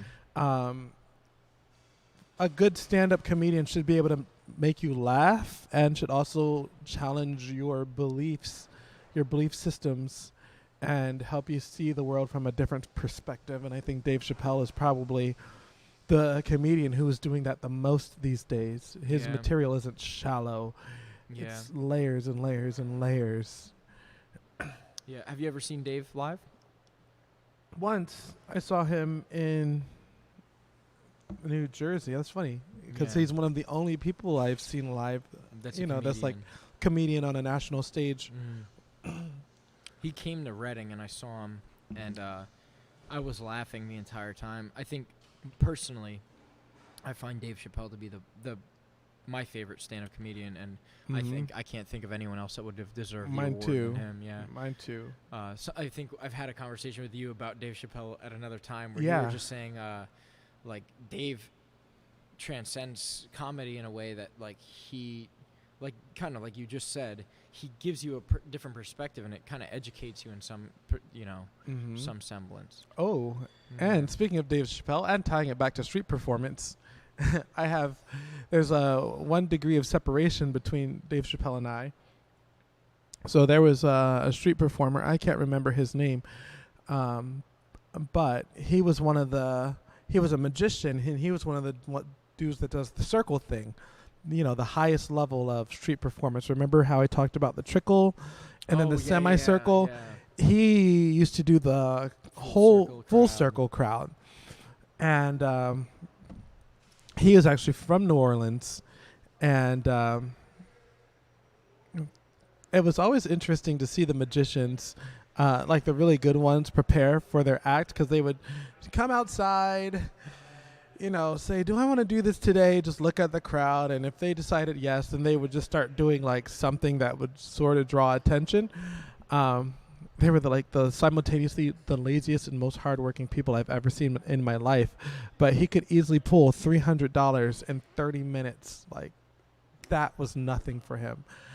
And so when he was in New Orleans, he did his act, got his whole entire crowd of people, did his show, and then Dave Chappelle shows up, and he says, "Hey, people, you can either give your money to this guy, or you could give it to me." Right at the end of this guy's act. And everybody gives their money to Dave Chappelle, of course. And after everyone leaves, and Dave Chappelle candidly hands all that money back to the magician, and he probably doubled, tripled his profits because freaking Dave Chappelle. Yeah, for sure. I don't know. When I think about Dave Chappelle, and that just kind of shows the kind of character he is. Like he's not out for himself. Like, yeah, he's rich and famous, but he still is a member of the community, and for him to help someone on that level, like on the street performance level, out like that and give him more profits, even though he tricked the entire crowd into thinking that he was stealing his money. I don't know. Yeah. It just says a lot about his character. Yeah. Well, even like walking away from like season 3 of Chappelle's Show. Yeah. You know what I mean? That amount of money, that act alone just transcends like how he cares so much about the art form more than he cares about the money, man. Mm-hmm. Like his last special on like Netflix was like groundbreaking, you know what I mean? Like, yes, it was. Rattled some cages, you know what I mean? But my God, like no one could have done it the way he did. Right. There's no way. That's awesome, man. I think it was somebody on Joe Rogan's podcast actually that was talking about Dave Chappelle dodging laser beams, how he touches on all of these controversial subject matters, but somehow he doesn't he hasn't been canceled. Yeah. I'm sure there's been attempts, but he's got some heavy hitters but in there's his corner, no success because he's the best. Yeah. He can do it. Yeah. If anyone's going to speak on behalf of anyone, like he started from the bottom and raised all the way through, man. Started from the bottom.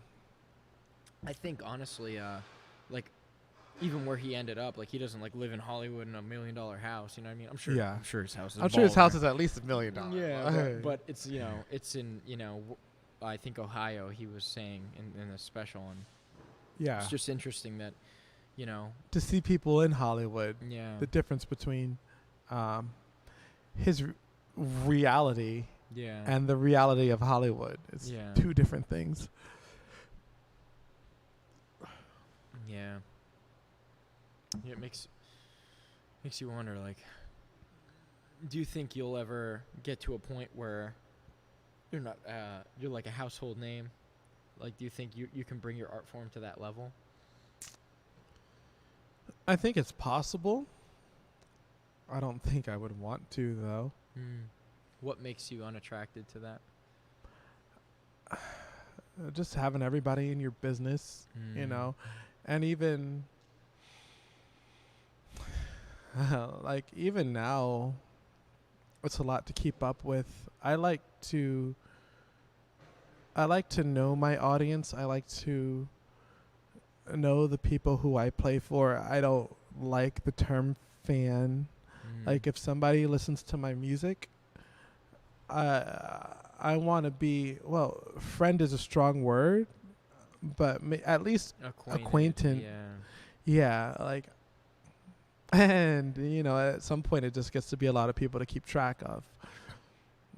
I want to have some kind of connection with the people who have a connection with me, in short. But we'll see what happens. Yeah. We'll see what happens. Yeah, I think it takes a really unique individual to have the potential to even like rally people the way like a musician or any kind of stage performer can, but like you specifically, like there's a reason, even like though I've switched a lot of genres in my day, I come back to you as like, man, like how could I be more like Matt Bailey? Oh. That means the world to me. Yeah, man. It just seems like you're like a one-man band that altruism's a strong word, but there's no better one, man. Like you're out doing this for the reasons that I want to be out here doing it for. You know what I mean? I think having someone they say never to meet your heroes, right?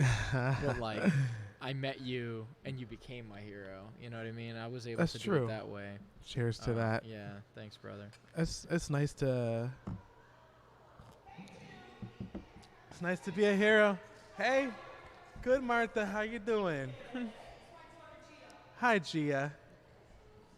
Matt has fans all over the place. Fans. Oh, my bad. No disrespect. But yeah, man, I think quiet Bixby. Oh, Bixby's the worst. Yo, for sure. Dude, my Bixby button doesn't even work. Like, when I got the phone, it was like update. Bixby is the most irresponsible. I was like, nah, don't update. Irresponsive. Don't spy on me. I'm good. Yeah. But yeah, man, like let's we're getting into some like deep waters. That's awesome. Yeah, that's okay. But I definitely want to talk about like your gear a little bit. And like what are you doing right now, and like how can someone maybe break into the world of live performance? Like if you could give first talk about your gear, and then maybe we can touch on the other thing.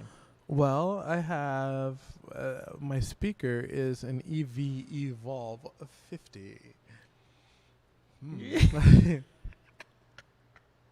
It is a sexy beast.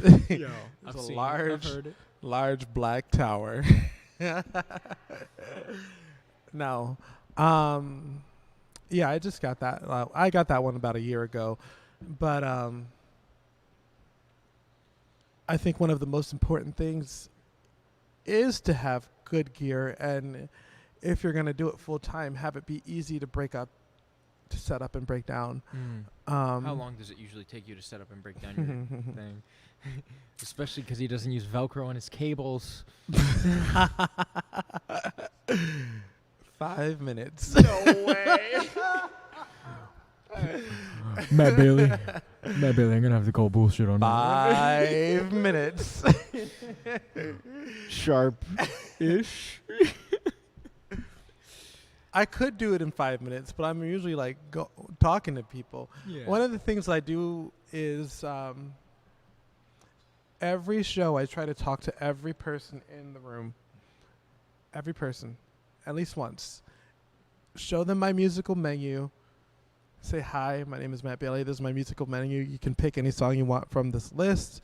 Are you having a good day? Happy Friday. Happy whatever day it is. You enjoying your food. You know. And then on my breaks, whoever seems to be the most attentive, whoever seems to be enjoying the show the most, I usually go to that table. And then I spend some time with them.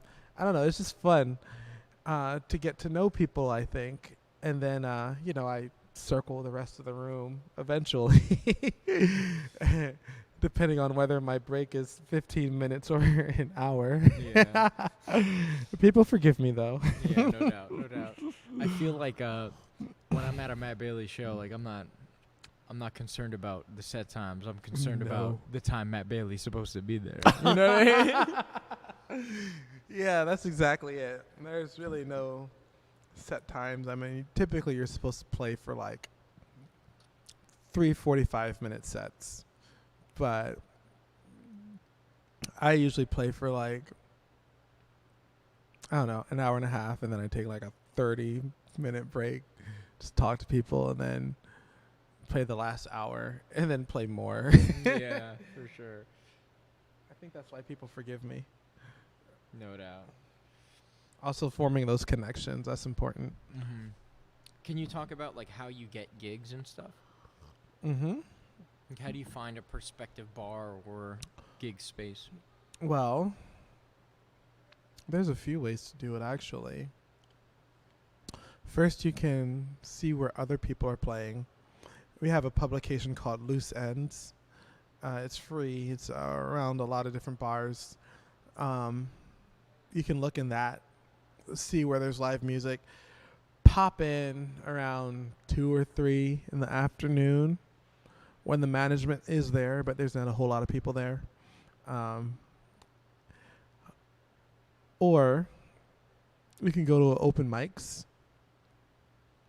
And if management sees you there, you might be able to book. I used to say that open mics were the center of the universe. So I would go to open mics all the time. I would sometimes go to 3 in one day, 4 in one day. Jeez. Yeah. Houseway. So they used to have one at Good Eats, right, on Thursdays. They used to have an open mic at Good Eats on Penn Avenue. And then I would go play at the Speckled Hen. And then I would sign up at the Silo to make sure I got on. You remember the Silo, right? I do. I would sign up at the Silo. That's a long time ago, y'all. Mm-hmm. And then drive out to Burnville because they had an open mic there at the, what was it? Eagle Hotel. Burnville Hotel, something like that. Then I would, so it was the Good Eats, Speckled Hen, sign up at the Silo, drive out to the Burnville Hotel, play there, and then drive back and play at the Silo. And that's how I would achieve 4 in one day. But just what you learn from seeing so many different types of people play and playing for so many different audiences. Every audience was different. I did it just because I loved it. Mm-hmm. But I was also learning, which is something that I can look back and see that all became part of like what I continue to do now. Let me ask, how do you think the open mic playing and like getting known that way influenced your ability to get gigs? Because obviously you became a household name that way, but in the musician space. But did you get actual gigs at these places? No. Mm-hmm. I think it's important to host one. Mm-hmm. If you're going to do music, it's important to host an open mic every week, because then you become a person that musicians go to. And when the musicians come to you, then your name gets out in the music sphere. How do you get to host an open mic. I could talk about how I did, but grit.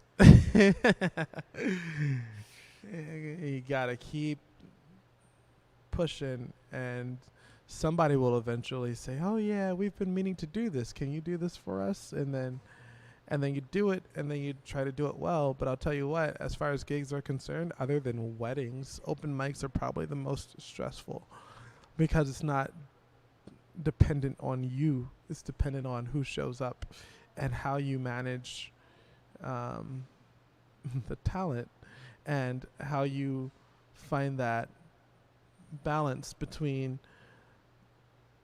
allowing people to express themselves freely and holding a crowd. no doubt. Because sometimes people will scare off the crowd. Will scare the crowd away, and you gotta figure out how to mitigate that. Like, you have to respect the musician or performer at the same time. But you also have to respect the crowd. Yeah. Because those are the ones that are paying, and half the time, not half the time, I would say like 20% of the time, the musicians aren't even like contributing anything. Like, they'll come in and get water. Oh, wow, yeah. I've been that guy before. I've been that guy before too. Oh my gosh, when I was 21, dude. Yeah, well, not even when I was 18. Yeah. I would slip into all the karaoke bars, and I would just order some water, some Pepsi, and sing American Pie, sing Piano Man. And I would like dress up in like my most hood outfit and sing like Kenny Chesney, Garth Brooks. It's crazy. And people would, I used to do that on purpose. Yeah, that's awesome. And people would, that's how you get remembered, bro. That's how you get remembered. People would think, "Oh, I thought you were gonna sing this, but you sang that." I can thank Nate Tussey for that. The hurdler who kept beating me all the time. And he gave me that country music album. But it was fun. It is fun. Music is great, dude. I love it. Cheers to music.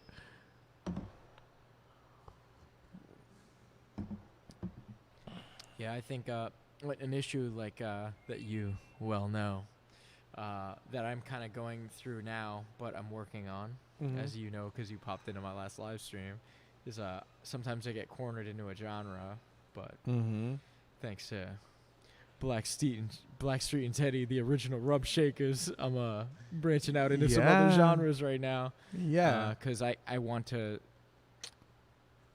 aspire to this. Oh, yeah. And do that, for sure. And I'm trying to break up the genres of music I play a little more. And it's not even so much about genre, I think. It's more about feel.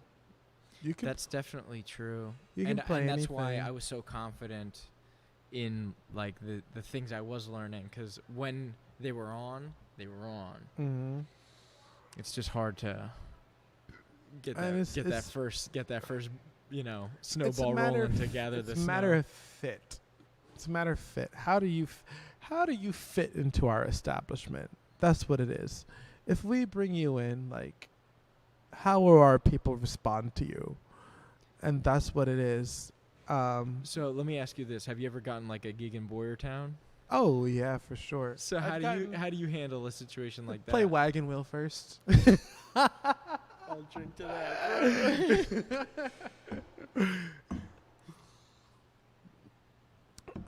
That's awesome. No, there was this one place.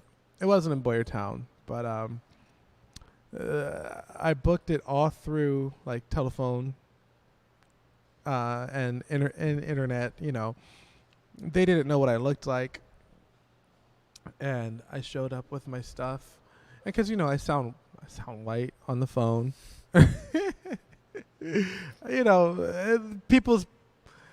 People's perception of what a white person sounds like. That's what I sound like. And so I showed up at this place, and like this lady saw what I looked like, and she just starts like freaking out a little bit, and she's like, "Well, are you gonna play again?" And I think that's part of where this comes from too. Is like overcompensating in a way for the type of response that I'll get from people. I always have to be prepared for that. And I'm like, "Oh, well, these are the songs that I play," and she looks at it and she's like, "Oh, okay." Like, because she literally, I was a little younger then too, and she probably thought I was just gonna like play regulators, the play rap music for a country club the whole time. I'm like, no, I'm not gonna do that. Regulators.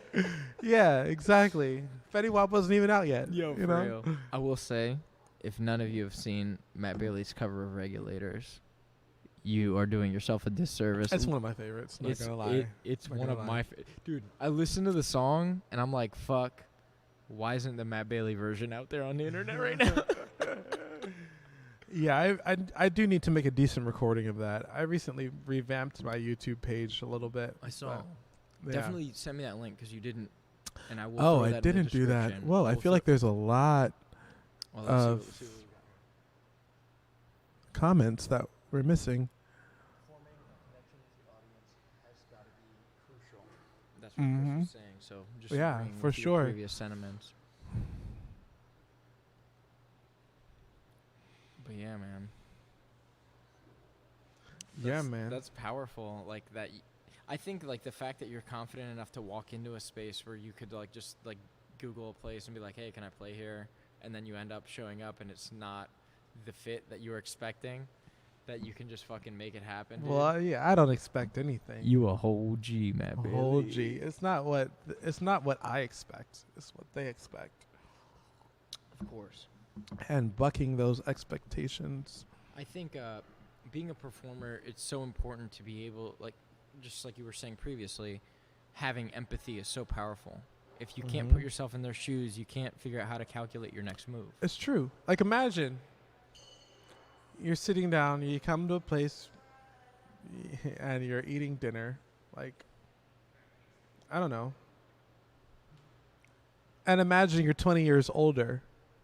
Maybe that's the thing. Mm-hmm. What do you want to hear? Or what don't you want to hear? Or what do you want your experience to be? And if there's something that you don't necessarily want to hear, what will you be okay with hearing? That it won't ruin your experience. That it won't ruin your experience. Yeah, exactly. That's what you got to figure out. Mm-hmm. That's awesome, man. And then that's also where this comes into play because you have a stake in it. You get to dictate what you hear, or you don't. So how many of your original songs are on that list? None. Why?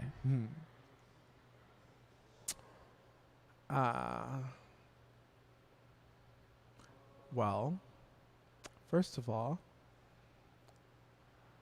if someone who has never heard of me saw a list of 250 songs and 20 of those songs, they get to the M section, it's Matthew or Bailey. How would they even choose which one that they wanted to hear if they've never heard it before? I think I would argue, and I'm playing devil's advocate here. I know you are. I don't know a lot of the artists on here, so I'm just going to skip right over all the ones I don't know and go, oh, let me hear that One Republic song, because I'm a basic person that just listens to top 40. And I'm not concerned about most of the names on this list as in any case, you know? I mean, that's what it is. And people often confuse what's familiar with what's good. Maybe I said that wrong. People often think that people often confuse what's good with what's familiar. That's why you can hear a song on the radio and you're like, this song is garbage.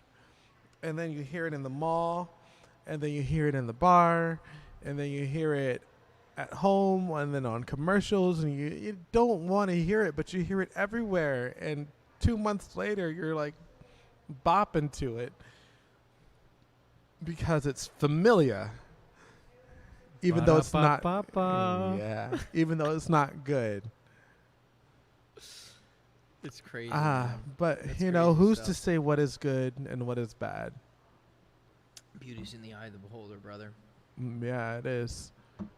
I mean, there are some songs that are just objectively bad. Da da da da. Da, da, da, da, da. I can't think of what that song is called. Part of my tangent. How can I convince Matt Bailey to put some originals on his list? Why don't you put your favorites to perform on there? I should do that. Yeah. I could put a good 3 originals on there. There's 3 I could name that I really like that are bangers. Oh, is it Fluff 11 Love? What a Drag. Chili Drags, man. Chili Drags. Chili Drags, man. And the French Toast song gets me every time. The French Toast song. I'm going to see him this weekend. My No friend way. Ted makes the best French toast that I You've ever tasted. Hell yeah. It's all right. That's awesome, man. So, we're coming up on 5 p.m. here. Mm-hmm. We got 15 minutes, and I plan on using every minute. Every drop of it. Let's crack into this last brewski here. Ooh. And we touched on the Saucony Creek bear. I think we read about that guy already. And we are ending on the Fruit Wagon. And I will let Matt Bailey pour this This guy is in. sour while Is you this a read. sour? This is a sour. Fruit Wagon. I'm All right, nervous. We're gonna describe. Oh, I'm not. These are my. This is the genre I play. Fruit Wagon. Off to market we go. There's a very new genre for Exclamation! me. Exclamation! Take a wild, adventurous ride on the Fruit Wagon with us. An American sour ale brewed with heavy additions of apricot and cherry purees, and a touch of lime to finish it off. Tart, fruity, and well worth the ride. 6.3% alcohol. BV. What's the BV? BV? By volume? Alcohol by volume? Maybe. I don't know about the B. I know the V is volume. But on that note, clink clink. Very voluptuous. Very voluptuous indeed, my man.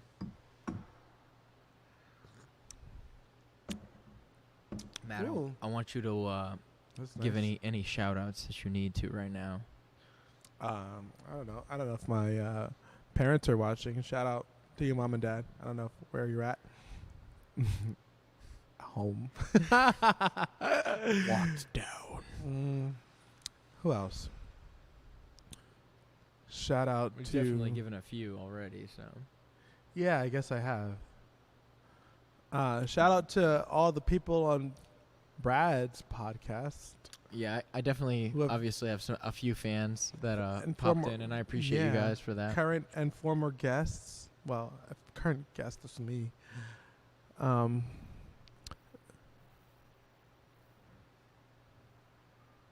Shout out to Shane. I love that girl. I know you do. Cheers to being in love. Love's a dangerous thing, man. Love is a dangerous thing. I'm in love currently. I'll drink to that.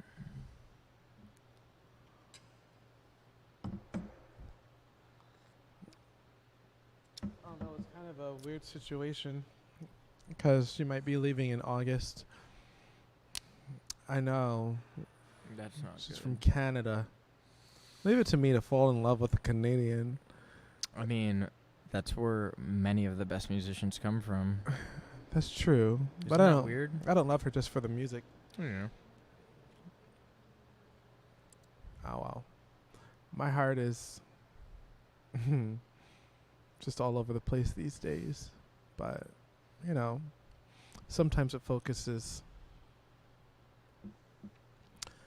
I need to get back into writing. The last time I wrote a song was probably about 2 years ago. What was the song about? Heartbreak. That's a good topic, man. Actually, not so much heartbreak, but it was more about people choosing to live in pain instead of being free. People are often afraid to be themselves and by themselves, and they stick with awful, crappy situations because it's familiar. Because it's familiar, not because it's good. Yeah, it kind of sounds like some reasoning behind like some of the domestic violence stuff we were talking about previously. Exactly. It's funny how it all ties in together, isn't it? I never really thought about that. Yeah, music is the universal language for more than one reason, man. Mm-hmm. Why do you think it's easier to write sad songs than happy songs, Matt? I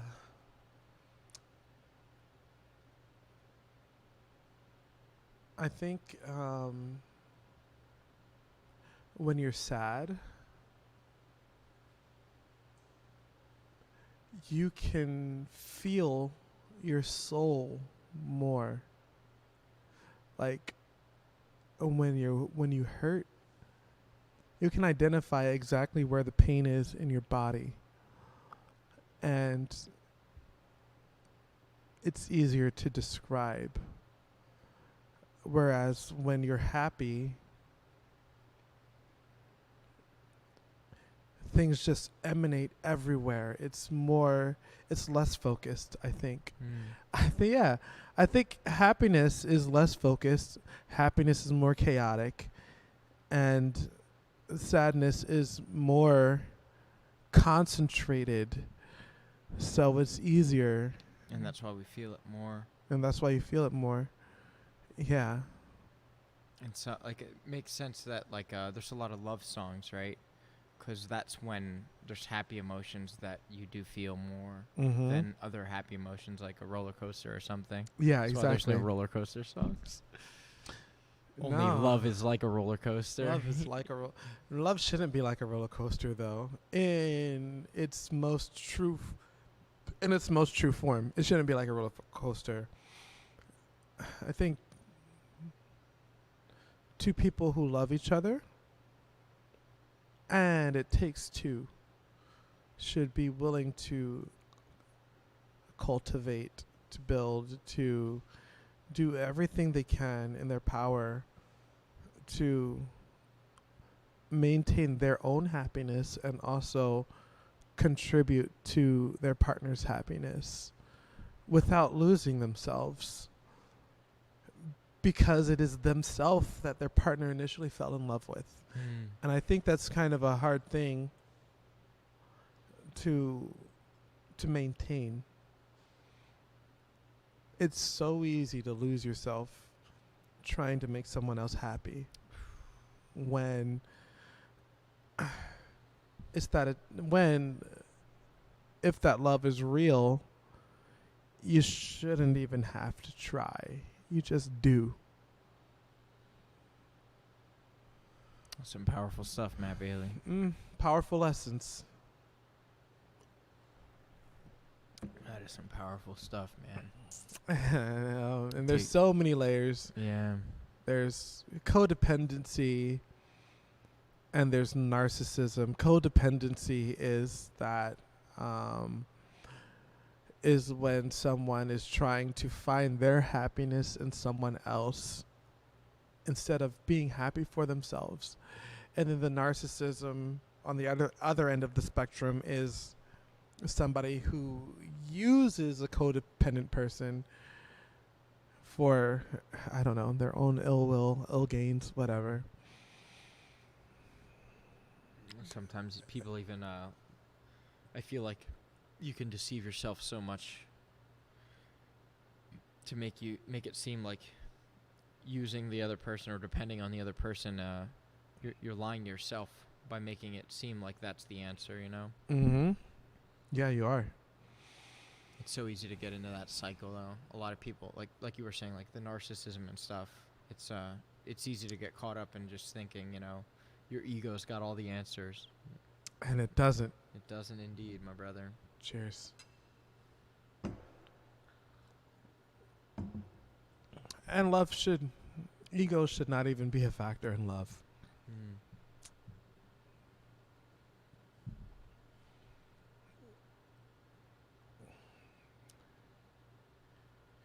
In fact, I think the closer you get to the divine, the further you get from ego, the more you realize that you're a part of everything and everyone, and God. And I think the more you can feel that chaotic happiness, if only we could figure out how to explain that. Yeah. Maybe this is a start. I've never taken the time to define how happiness is. Well, something I think, kind of going back to what you were saying about the concentrated versus the chaotic, we're constantly in pursuit of the happiness. Mm-hmm. And oftentimes, when the deep sadness hits us, it's a surprise. And when you're caught off guard, your instincts are focused on that, so it hits you at a deeper level. Yeah. To protect itself, to protect yourself, self-preservation. Yeah. Mm-hmm. It's totally like a kind of primordial, instinctive kind of level of emotion. Mm-hmm. Wow, the things you end up talking about when you talk to someone for 3 hours, right?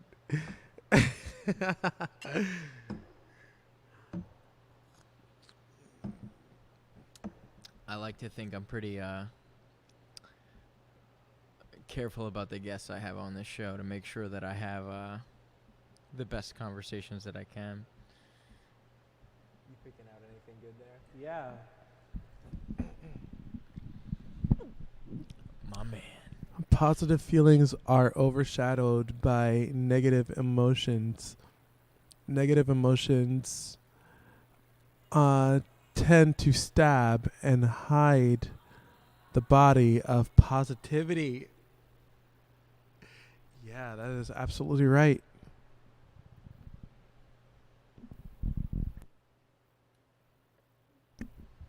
Why don't you comment on that, Matt Bailey?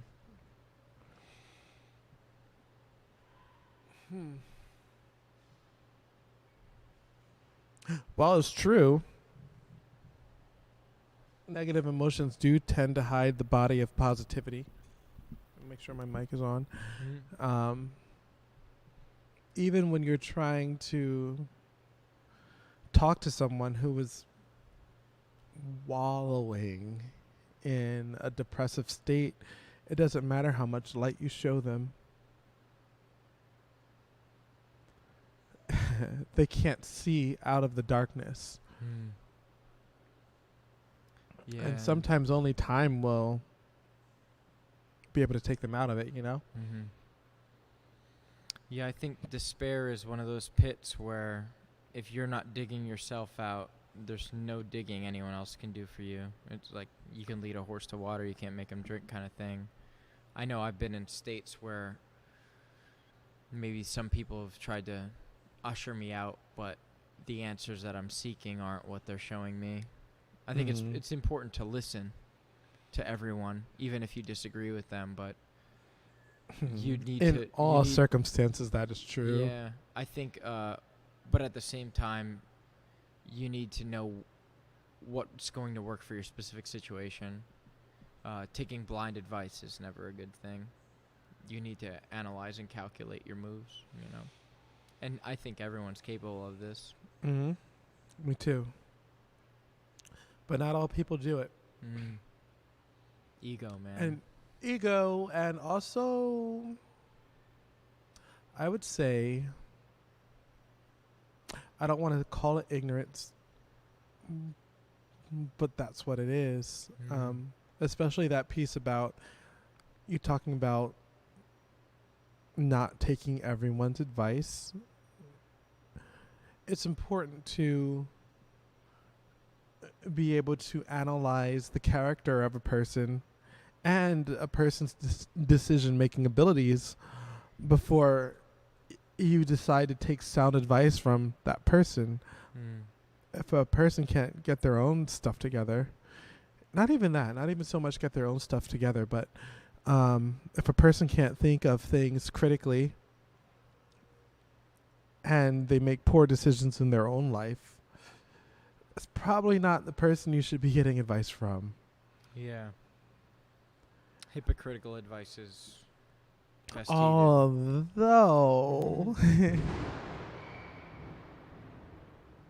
oof.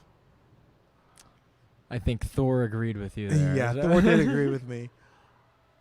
Although,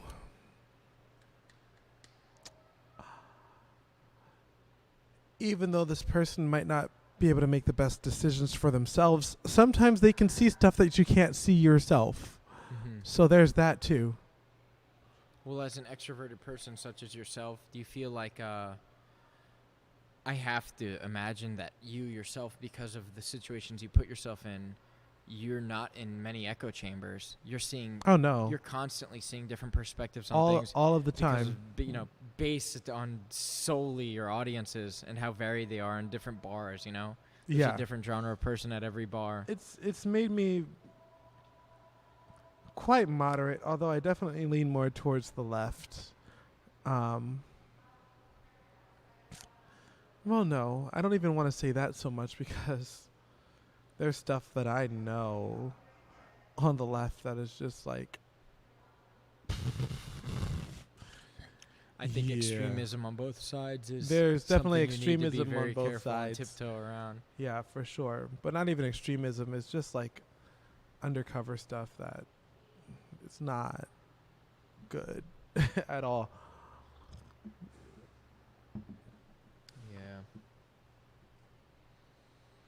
That's powerful stuff, man. Wow, I don't even know if I'm going to live stream today. Like, this is quite the storm. Oh, yeah, man. Hopefully we don't get a power outage in the middle of the podcast. I know. But it is around 5 p.m. It is. Do you want to give some closing sentiments, Matt Bailey?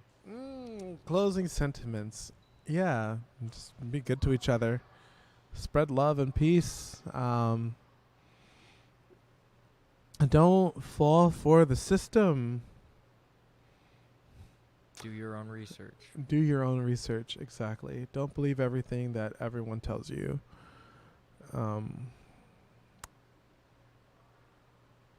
Yeah. Don't worry. Be happy. I love you, man. I love you right back. Oh, I feel like I could have offered better words. No. Better parting words, but... those were the best words, bro. Mm-hmm. Trust in the heart of the cards. I guess so. All right, man. So much more I feel like saying all of a sudden. Go ahead. I'll let but you I don't. No, I don't even know what to say. That's the thing. There's something in there, but I don't know what it is. Maybe that's why I have problems writing. Let me ask you one last question, Matt Bailey. Mm-hmm. If you were gonna die tomorrow, what would you do today? If you knew you were gonna die tomorrow, what would you do today? If I knew I was going to die tomorrow, I would try my best to gather as many people up as I love so much and spend the rest of my time with them. You'd be in that list. And I would show the fuck up. Yeah, you better. Oh. You guys make sure you go follow Matthew R. Bailey. And that is a wrap for the stream